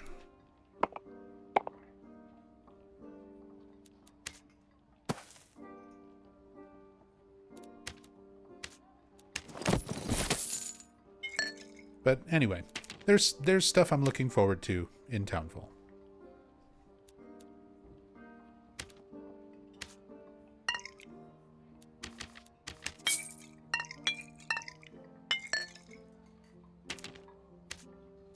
And I'm really hoping a lot of the stuff...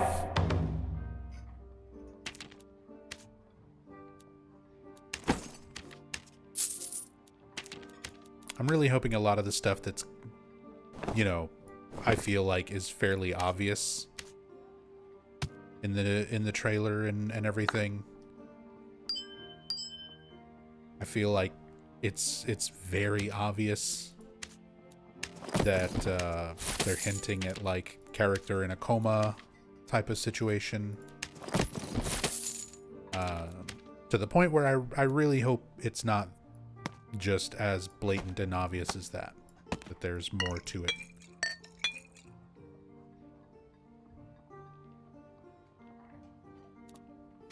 Like, I hope it's a genuinely well-written, complex story, touches on some difficult topics. Like, those are the aspects that I like out of Silent Hill as a psychological horror series.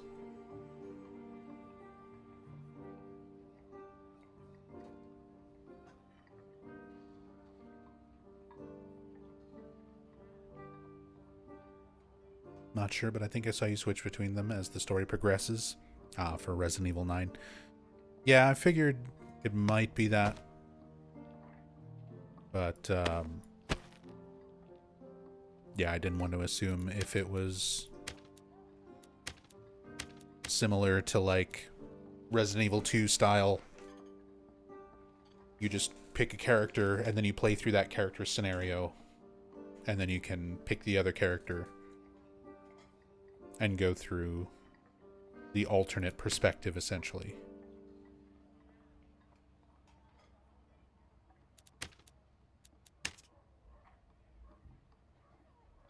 Gotta use 3 surgical kits on ruins. Still gotta kill that demon fly. Still gotta explore Demon Throne. I've also got stuff to do in Goblin Caves. I've also got stuff to do... Didn't I get... No.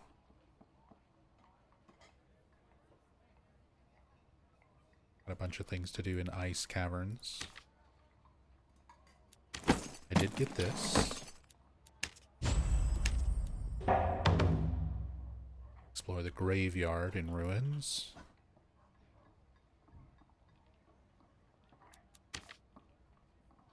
Need the bat ear. I already have 2 of the masks and 3 cloth rolls. These, the sturdy cloth. I had one of these and I wound up selling it. And now I can't remember where I got it.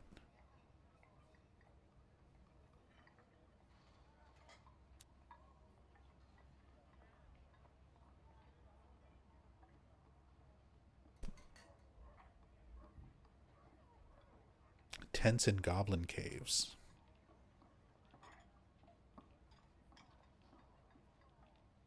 Let's go Ice Caverns. I just need to survive 3 times. I need to try to find legendary weapons. I'm not going to be able to do that on PvE.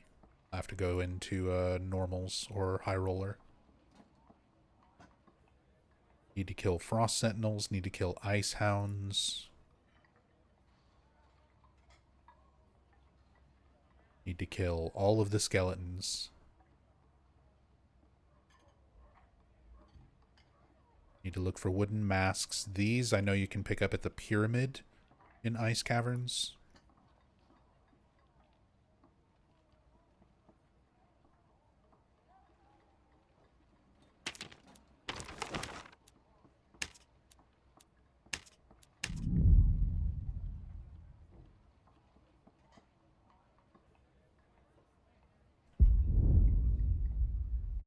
Yo, what's up, Rem Ranch?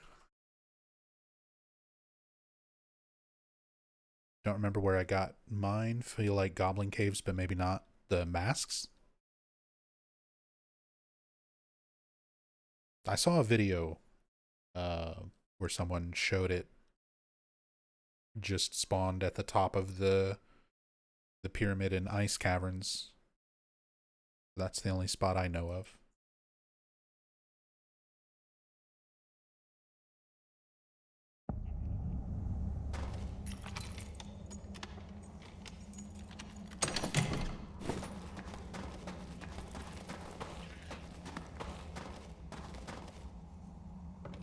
this module?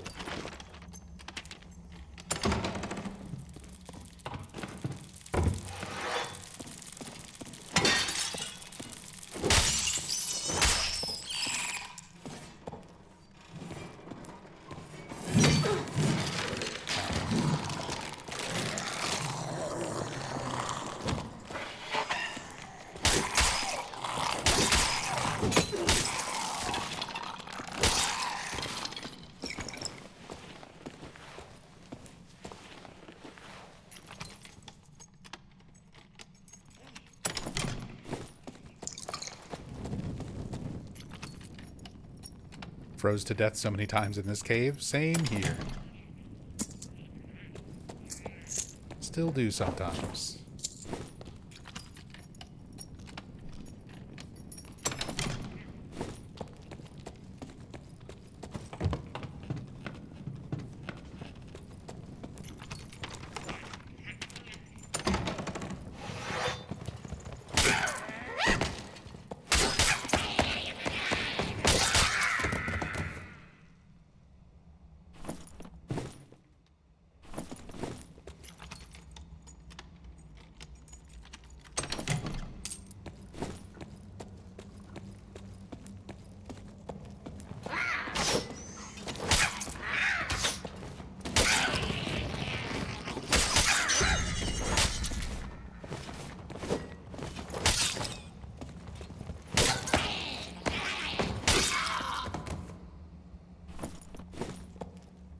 No bat ears. Kobold ear. Might need more of these. I did a quest with them already.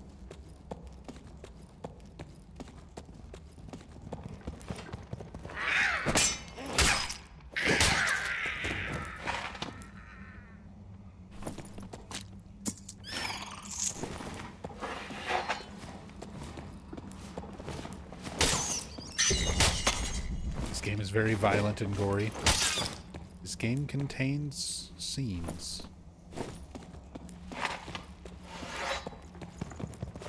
It's like one of my favorite meme images.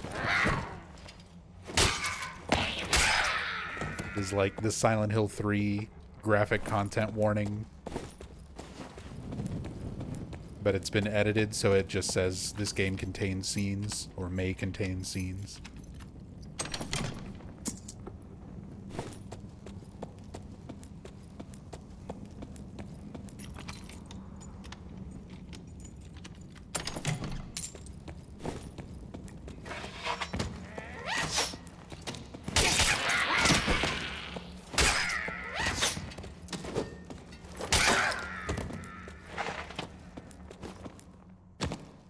Oh, hello.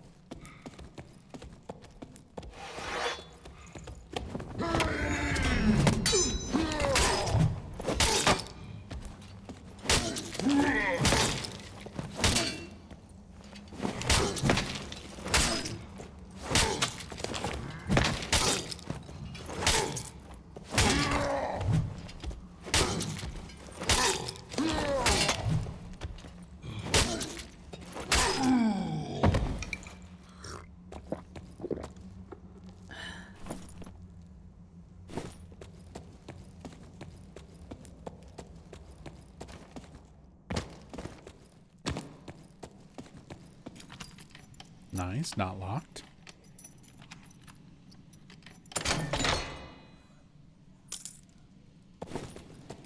That one is.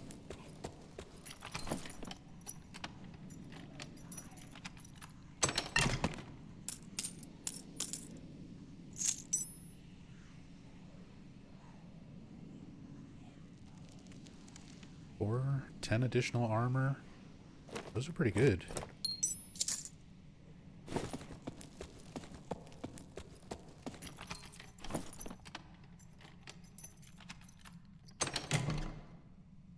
Actually gonna wear those.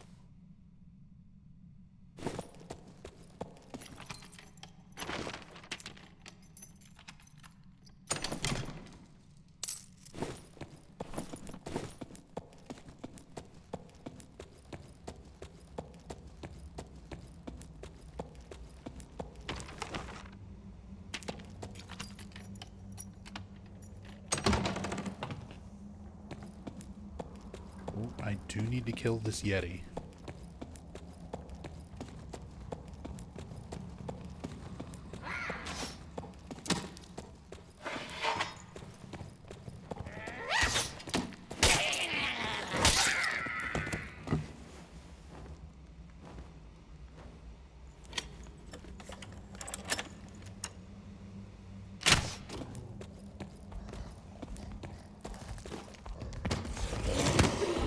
Shit.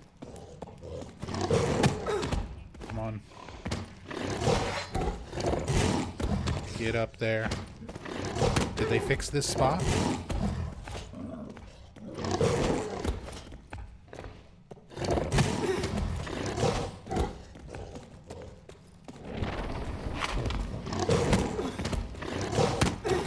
Because you used to be able to...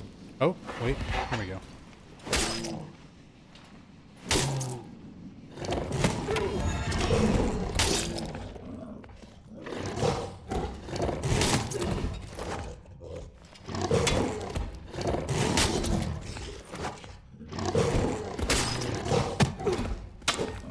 Hit here now too.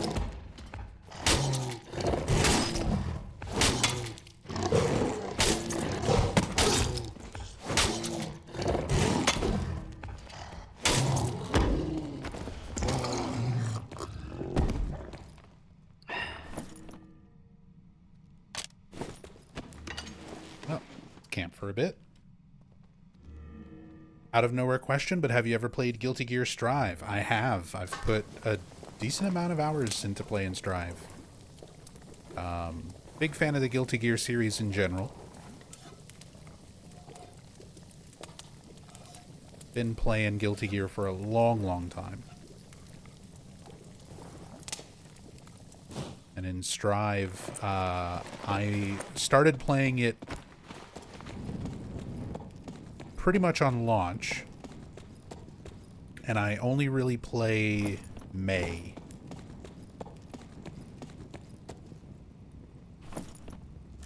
Because I used to play a lot of May in some of the older Guilty Gear games, along with Johnny, and Johnny just wasn't in the game at first. He is now, and I play Johnny a little bit in Strive, but definitely not as much as May. Same for Baiken.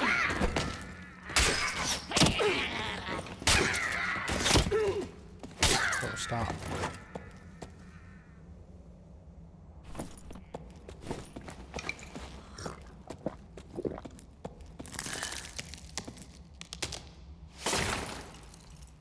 There's a mask. And a lockpick right in front of the golden chest.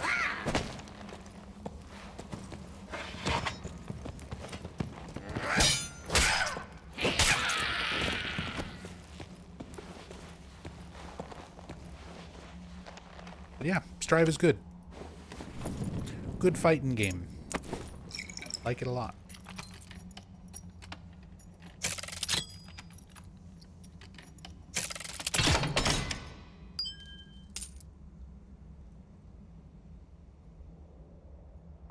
No.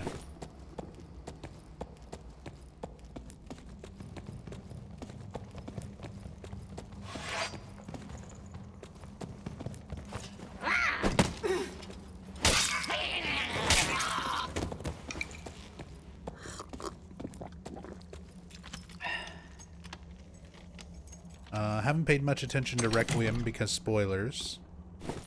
But if I were to stream that game, which character would I most likely have to dress up my VTuber thing as? I think they've shown at least 2 playable characters so far. Yeah, Grace and Leon are the 2 playable characters.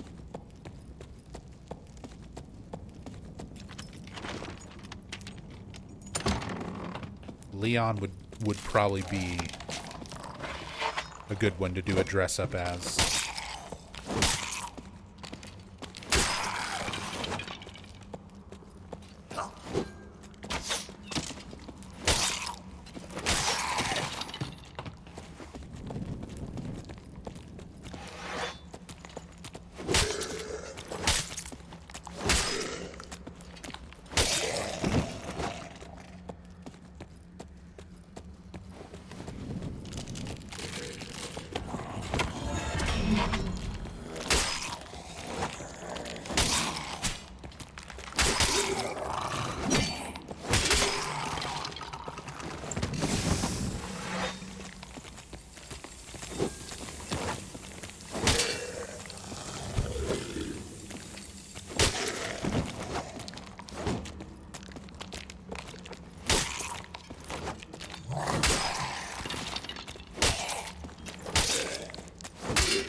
Love Strive, it's very fun, even though I'm bad at it. The Guilty Gear games are, in terms of fighting games, like, they're pretty difficult. They're a lot less straightforward than your like Street Fighters, King of Fighters.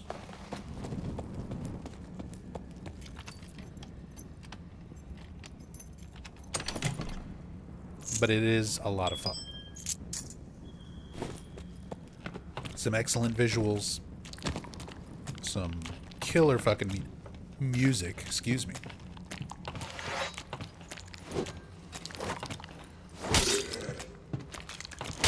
That's always been one of my favorite things with Guilty Gear, is just the character designs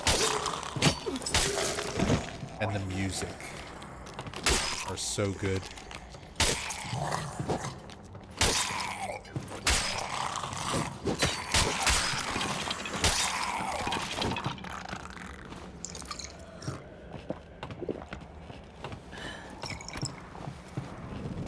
Meatballs and sauce, maybe some bread. Want any?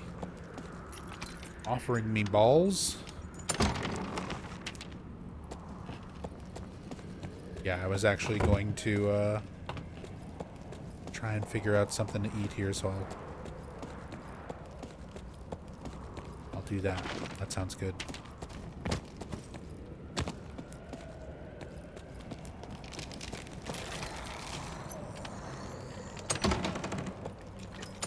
Fighting games suck. Boo this man.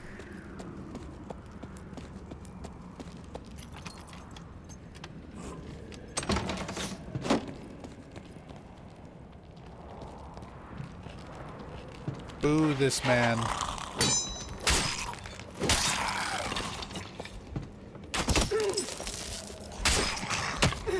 Oh, well.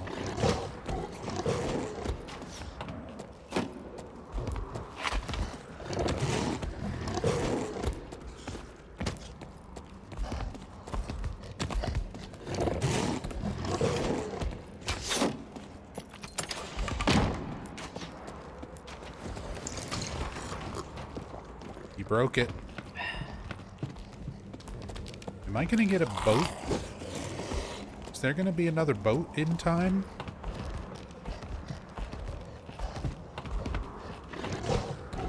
Or am I kind of fucked here?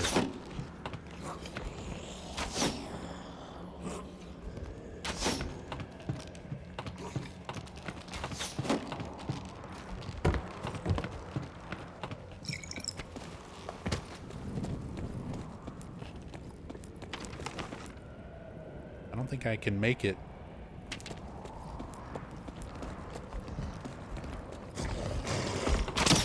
Oh boy.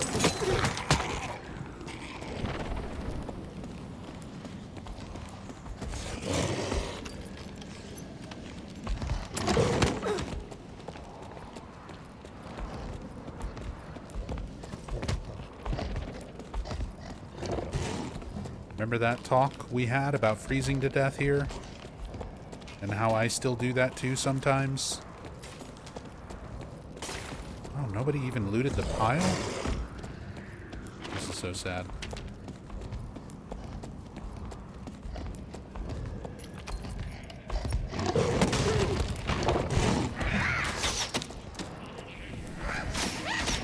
Portals are right there.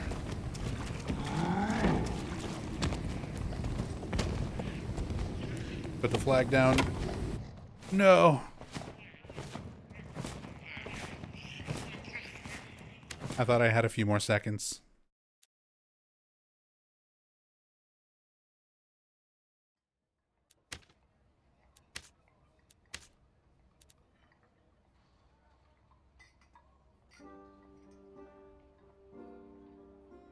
Do a sick combo on this man. Now I feel like I should reinstall Guilty Gear Strive.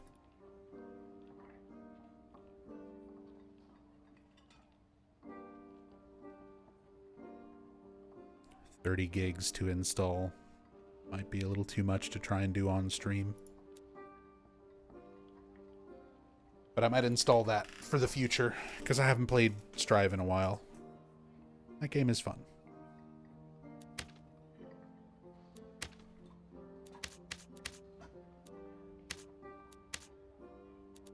All right, let's do... I'm going to do...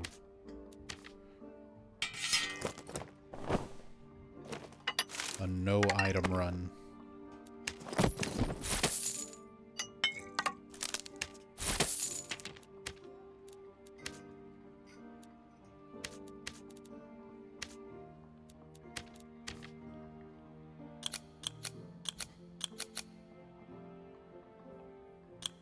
Get weapon mastery.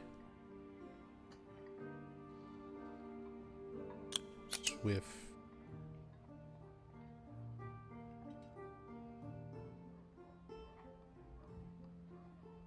Defense mastery. We'll do last bastion.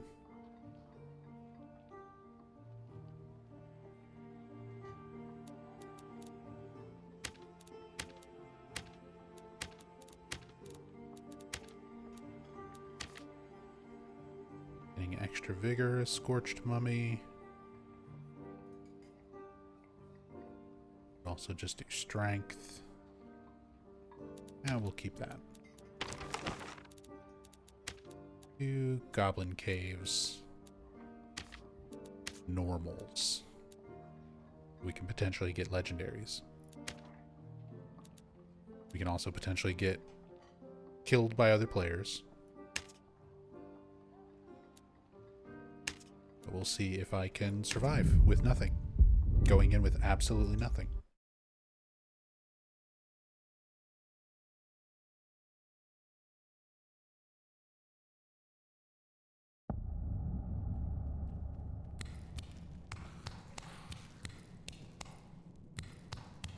Get a chest. Come on, give me a weapon. Got a short sword and a mug of ale. We can get drunk and stab people. What else do we need? Oh, and we've got a dead goblin. Can't wear those.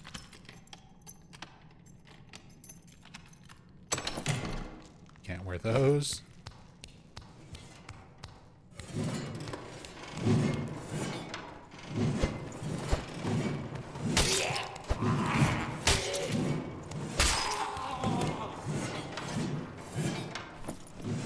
Shoes. Some agility, some strength, some buff duration.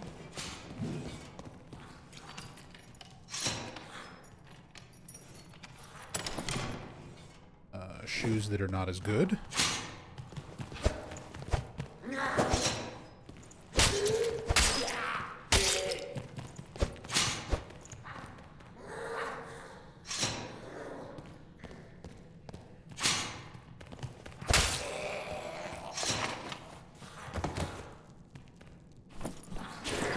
Ow.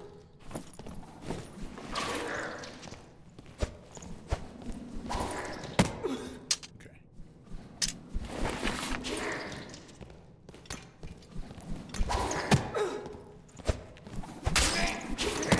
Oh my god, I'm dead. Dead to Bola Goblin. Because I don't know how to block with the arming sword. Magic staff. 2 fizz power. It says action speed on it. Shield could be useful. Also a light.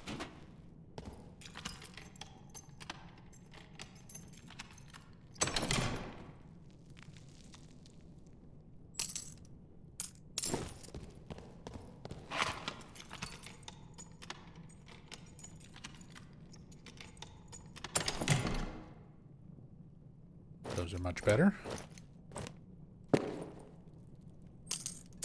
Ooh, and these have action speed on them. But these have so much damage reduction.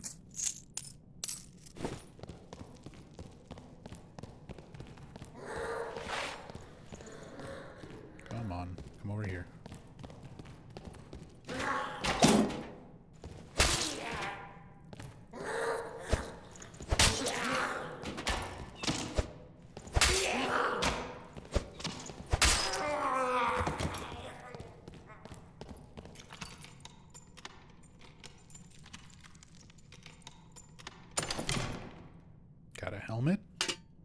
Got some leather armor. Bunch of dexterity.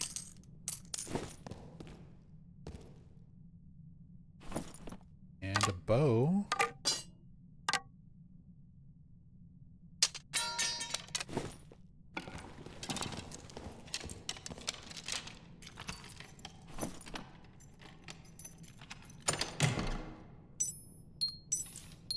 That is not what I was trying to do at all.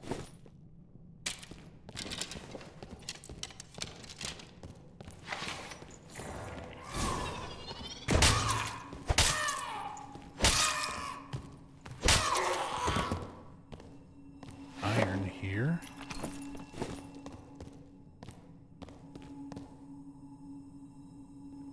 And a chest that I can't open. Unless I find a lockpick, we can come back.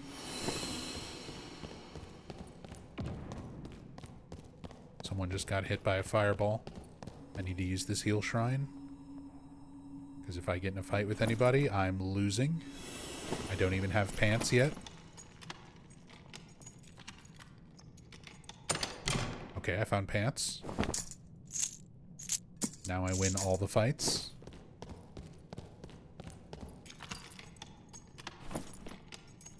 Some heals would be nice. 2 agility. 1 dexterity. Better armor. We take this.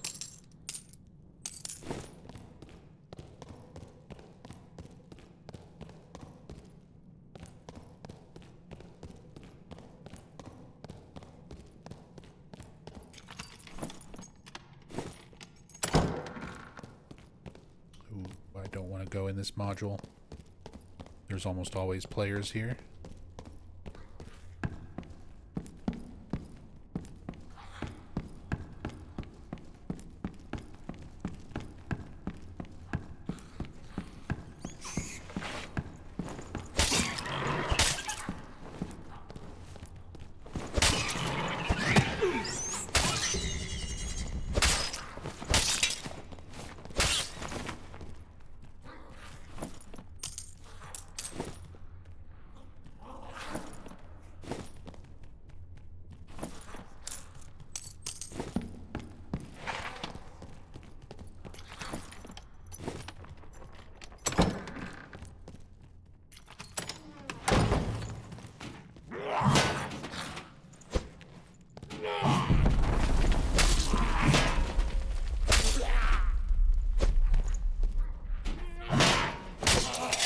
There we go. I'm like, did they change the timing on the lantern shield?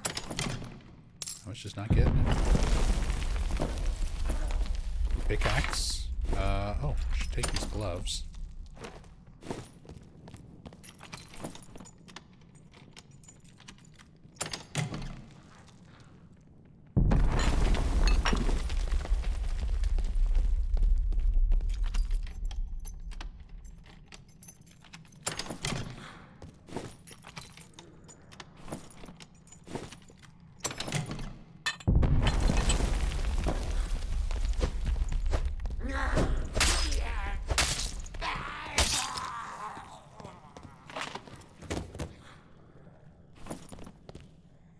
Eater shield with additional armor rating.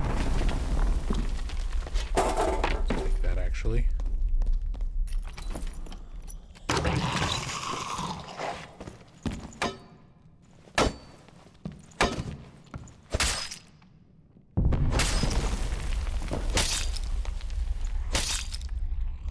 You only get the luck when it's actually out, right?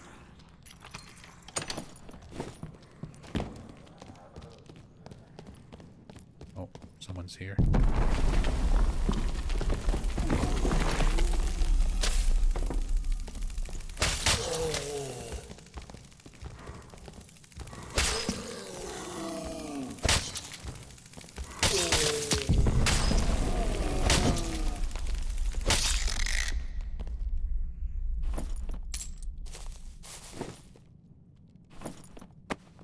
Got a bandage.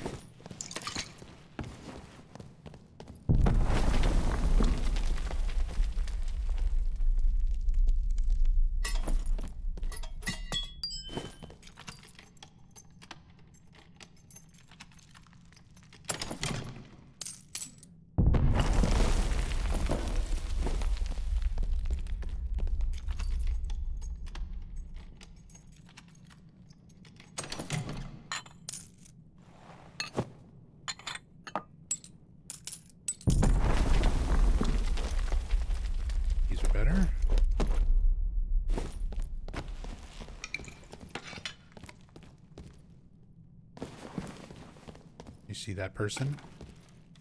What the heck?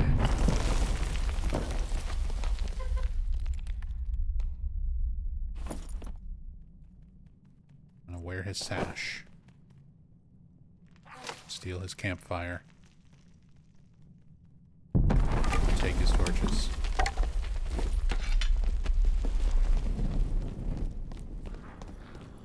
Yeah, that was some Silent Hill mannequin glitchy animations.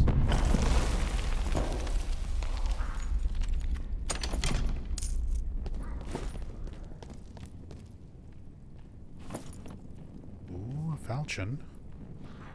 With additional weapon damage.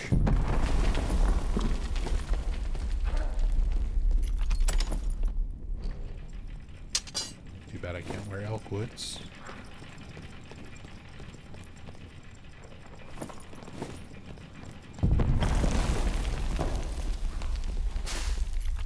And that's locked.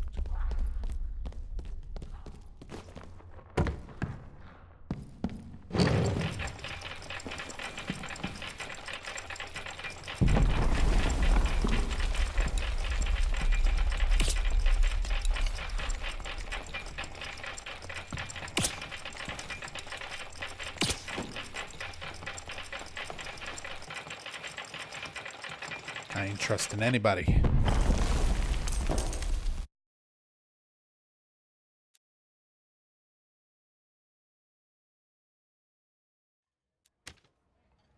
Alright, not bad.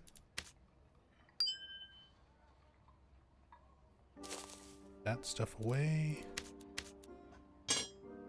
That away.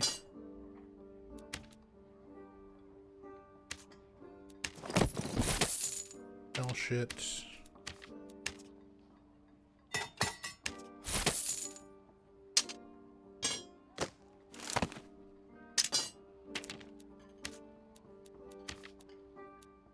My previous lost kit.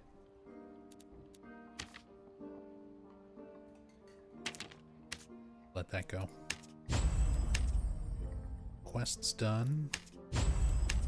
Gives us some heals.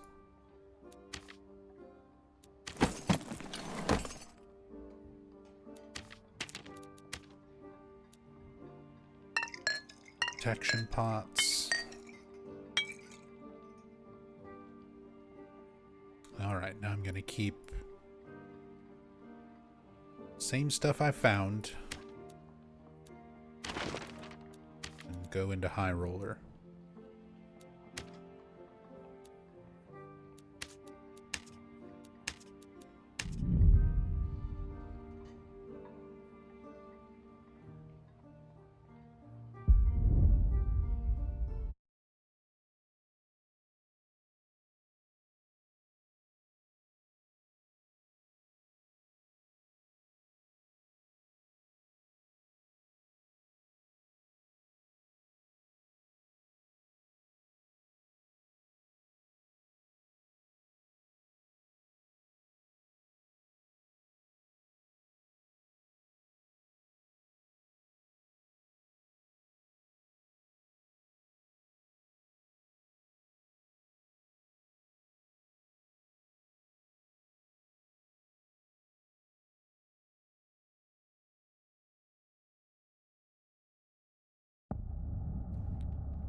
Or dexterity.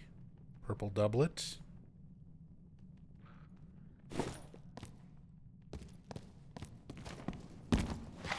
Actually break some boxes. See if I can get... There we go, some meds, bandages.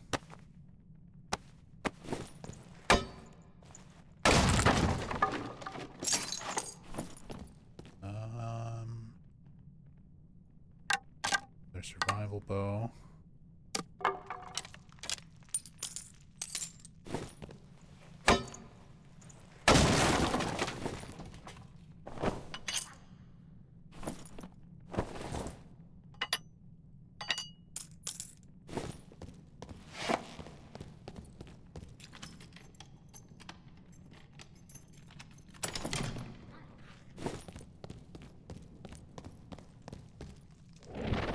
I used the wrong fucking power.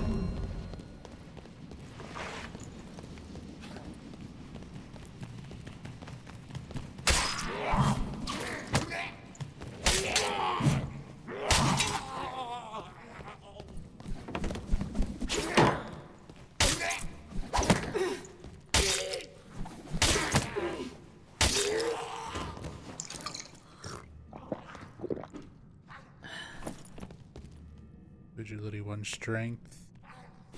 Don't want to keep all the health I got.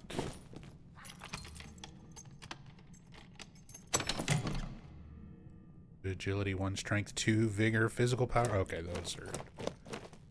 those are nutty.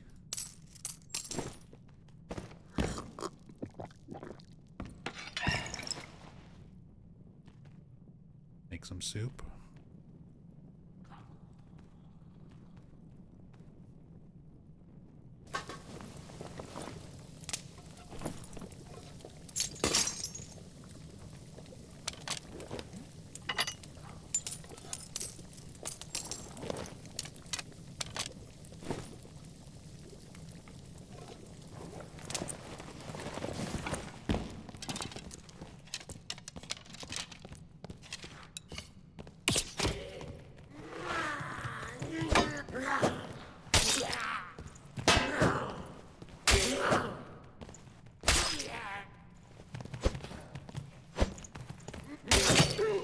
That hit.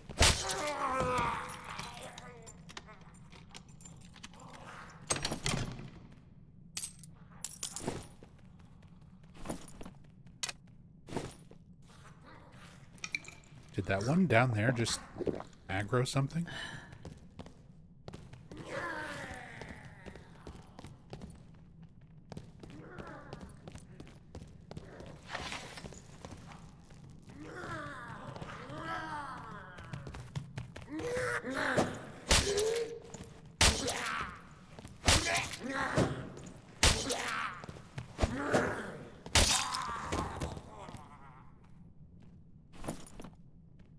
Additional weapon damage buckler. I'll keep the armor rating. Bigger shield as well.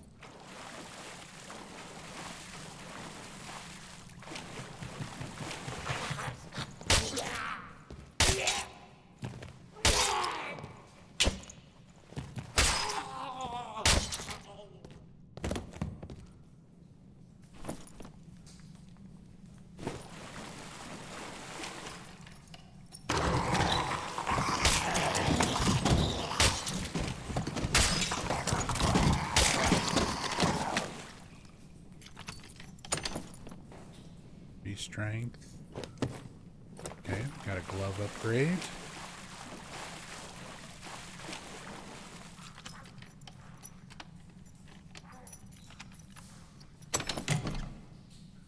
Two agility, two dexterity. Physical damage bonus, we'll take that. Oh, there's a bard.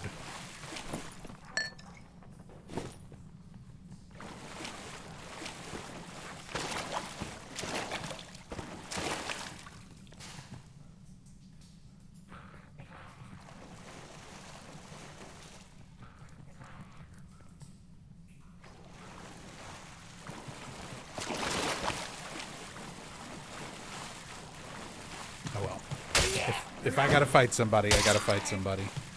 It ain't gonna go well.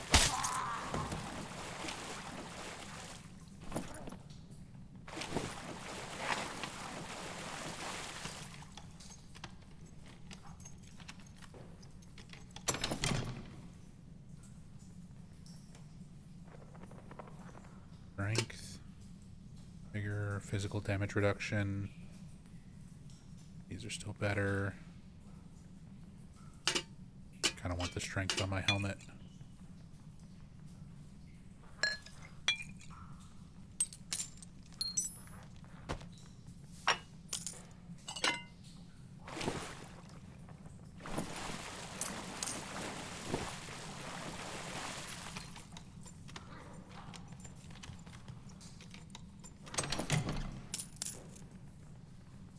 Dex. These.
pickaxes.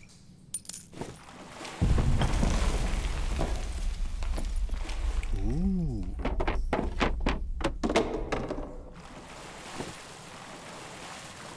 Shield upgrade. Armor penetration and additional armor rating. Lightfoots with strength. I think I like the ones I've got now.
Strength. Actually wear those.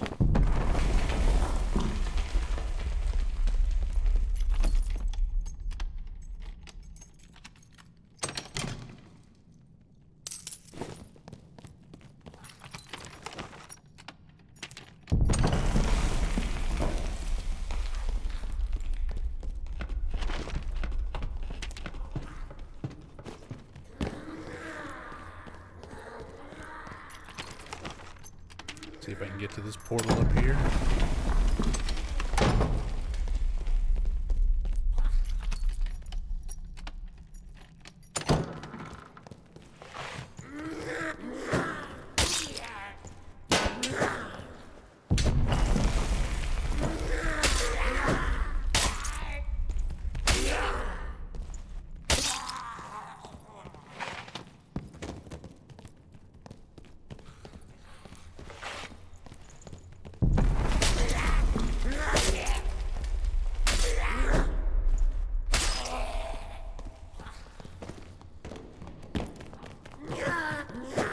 I heard footsteps.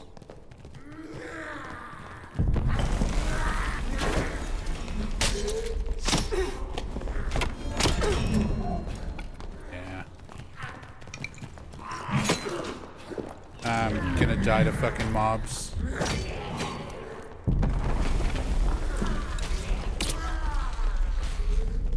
Oh, and this is a dead end.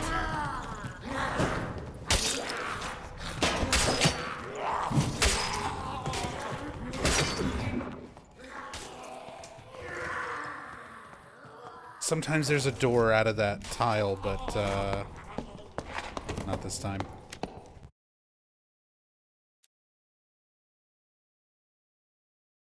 Not looking good, no. Not looking good at all.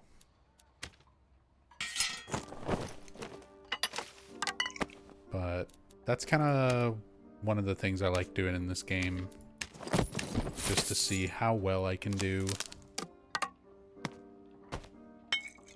Get rid of all of my Squire kit. Go in with absolutely nothing. From normals. And then go up to High Roller. Let's try it on Frost Mountain. Going in naked, starting on normals. And then we'll try to put together something, survive, get to High Roller. Hey, what's up, Duke? Watched the Silent Hill 2 movie, and oh boy, what an experience. Like nothing you've ever Experienced before, I'm sure.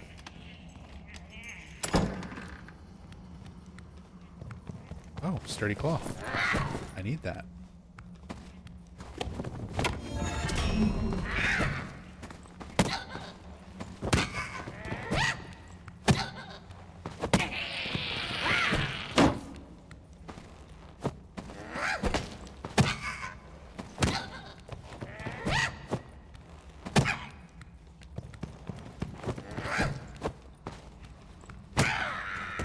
Come on. Give me a weapon. I'll take some boots.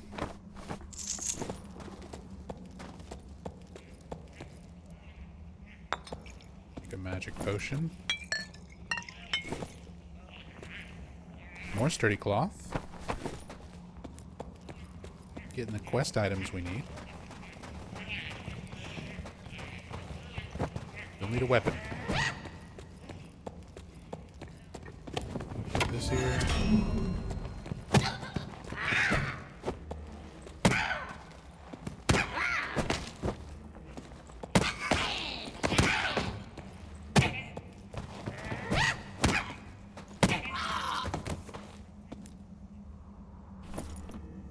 Okay, chest armor, some agility, some dexterity.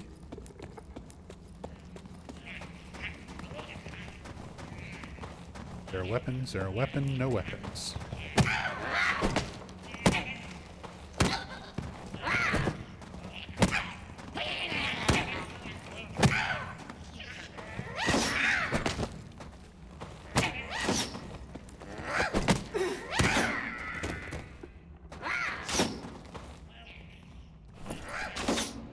Two decks.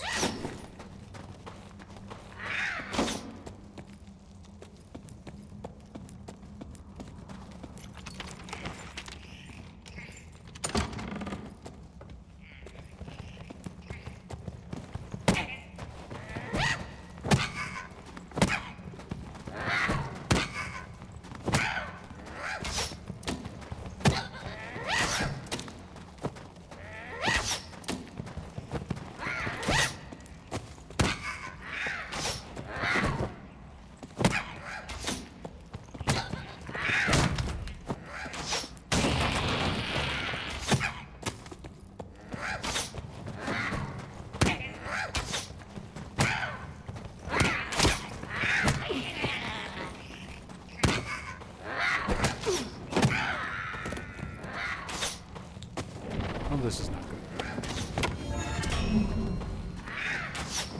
Need a weapon? No weapon.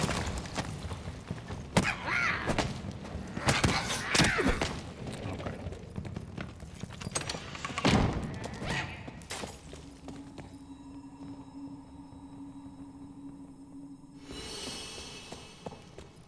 I don't think I can break that without any weaponry.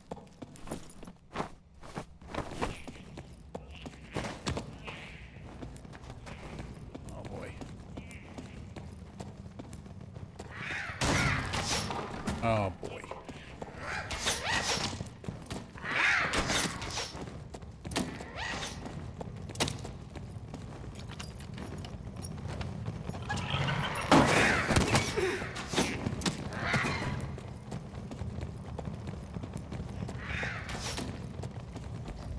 And I got the Yeti.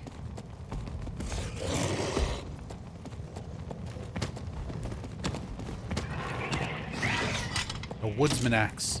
That is not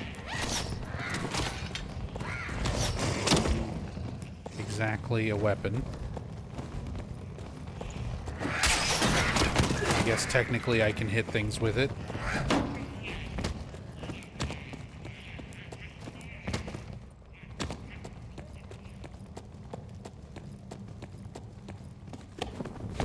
Put this here. Oh shit. That door's not there.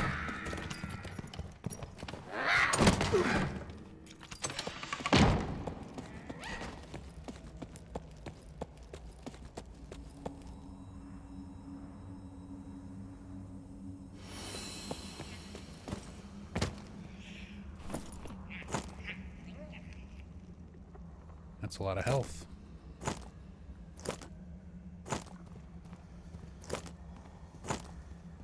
126 to 132.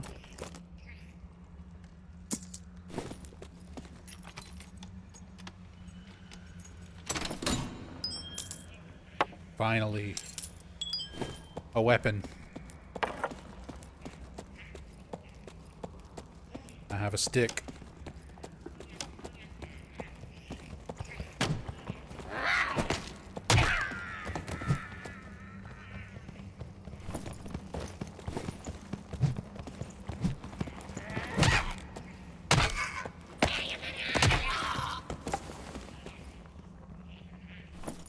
And a shield.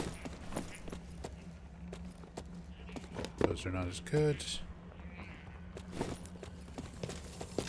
Oh.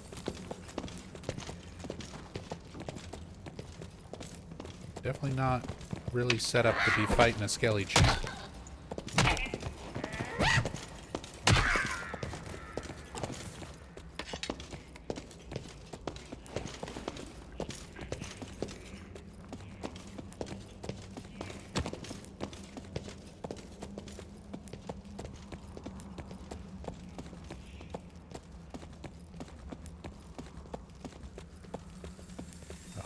Be like right in my way.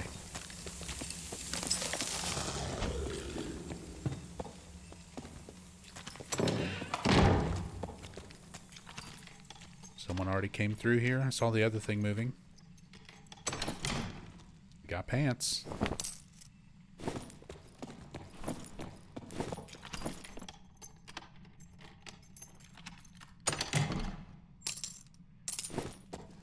Thank you.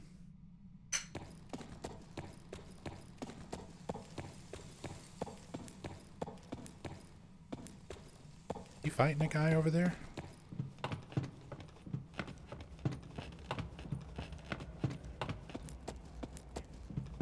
Can't tell what's happening.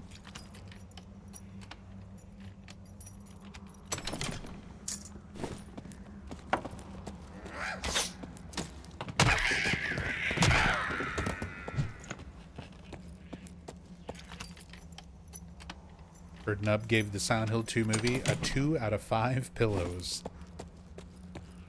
Yeah, that's about right. The famous Nub Zombie pillow scale.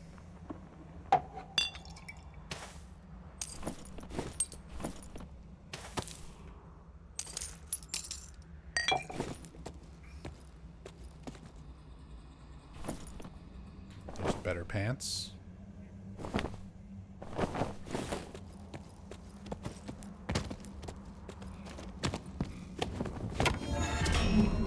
This large man needs to die.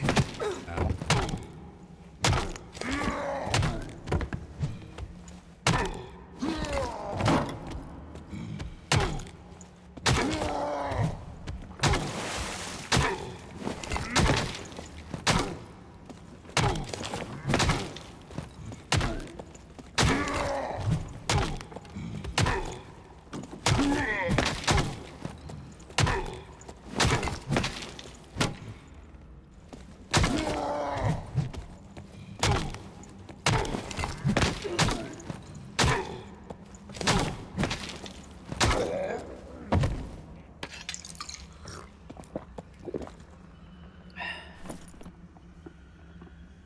Action speed Morning Star.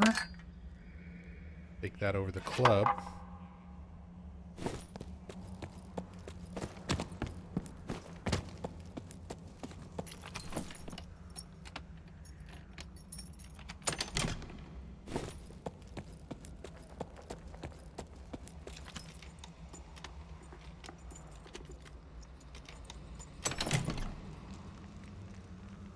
Dark plate armor.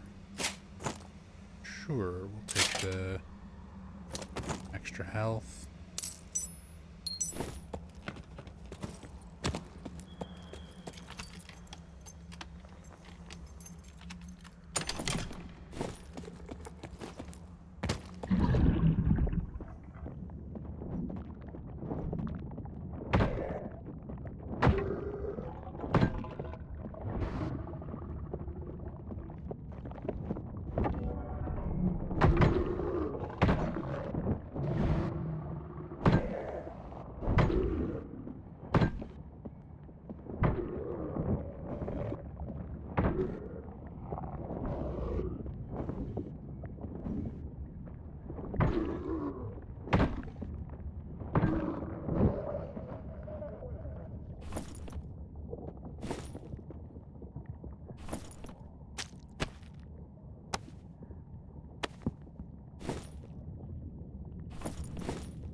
Takes 2 vigor.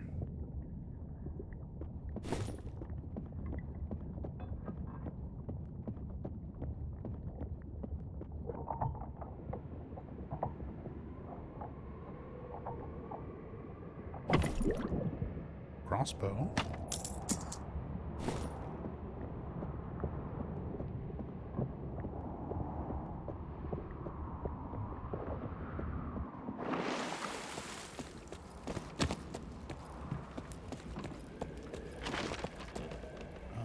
I need to go get on this boat.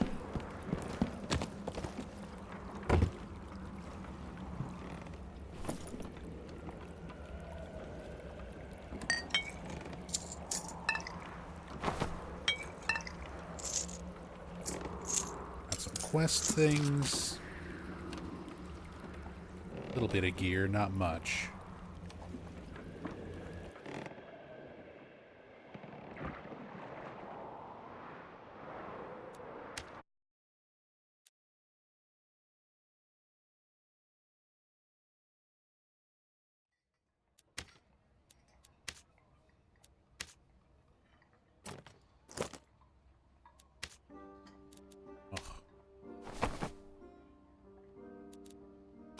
Out of room for my quest items.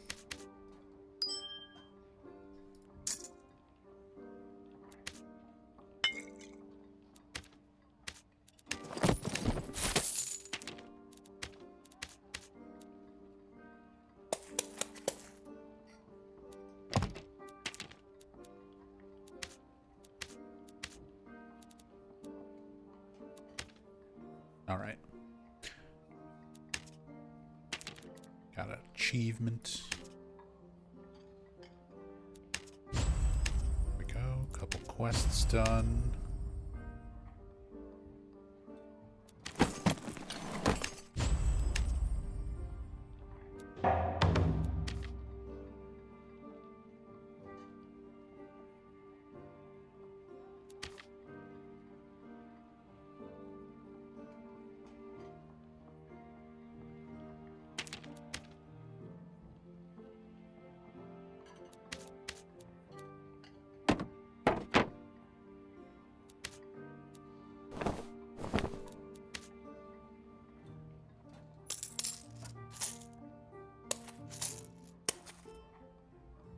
Another coin pouch.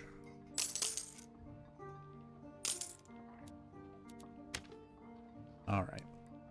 That's going to be it for me for right now. My sleep schedule's been all over the place, so I don't know when I might be back on. Because for me, like, I've kind of already been awake since last night into today. So this is kind of like winding down in the evening for me, even though it's like 3 p.m. But I'm going to eat and do some editing, take care of some other stuff, and if I'm still up and feel like I'm going to be up for a little bit, then I might do some more gaming. And in that case, I'll jump back on stream.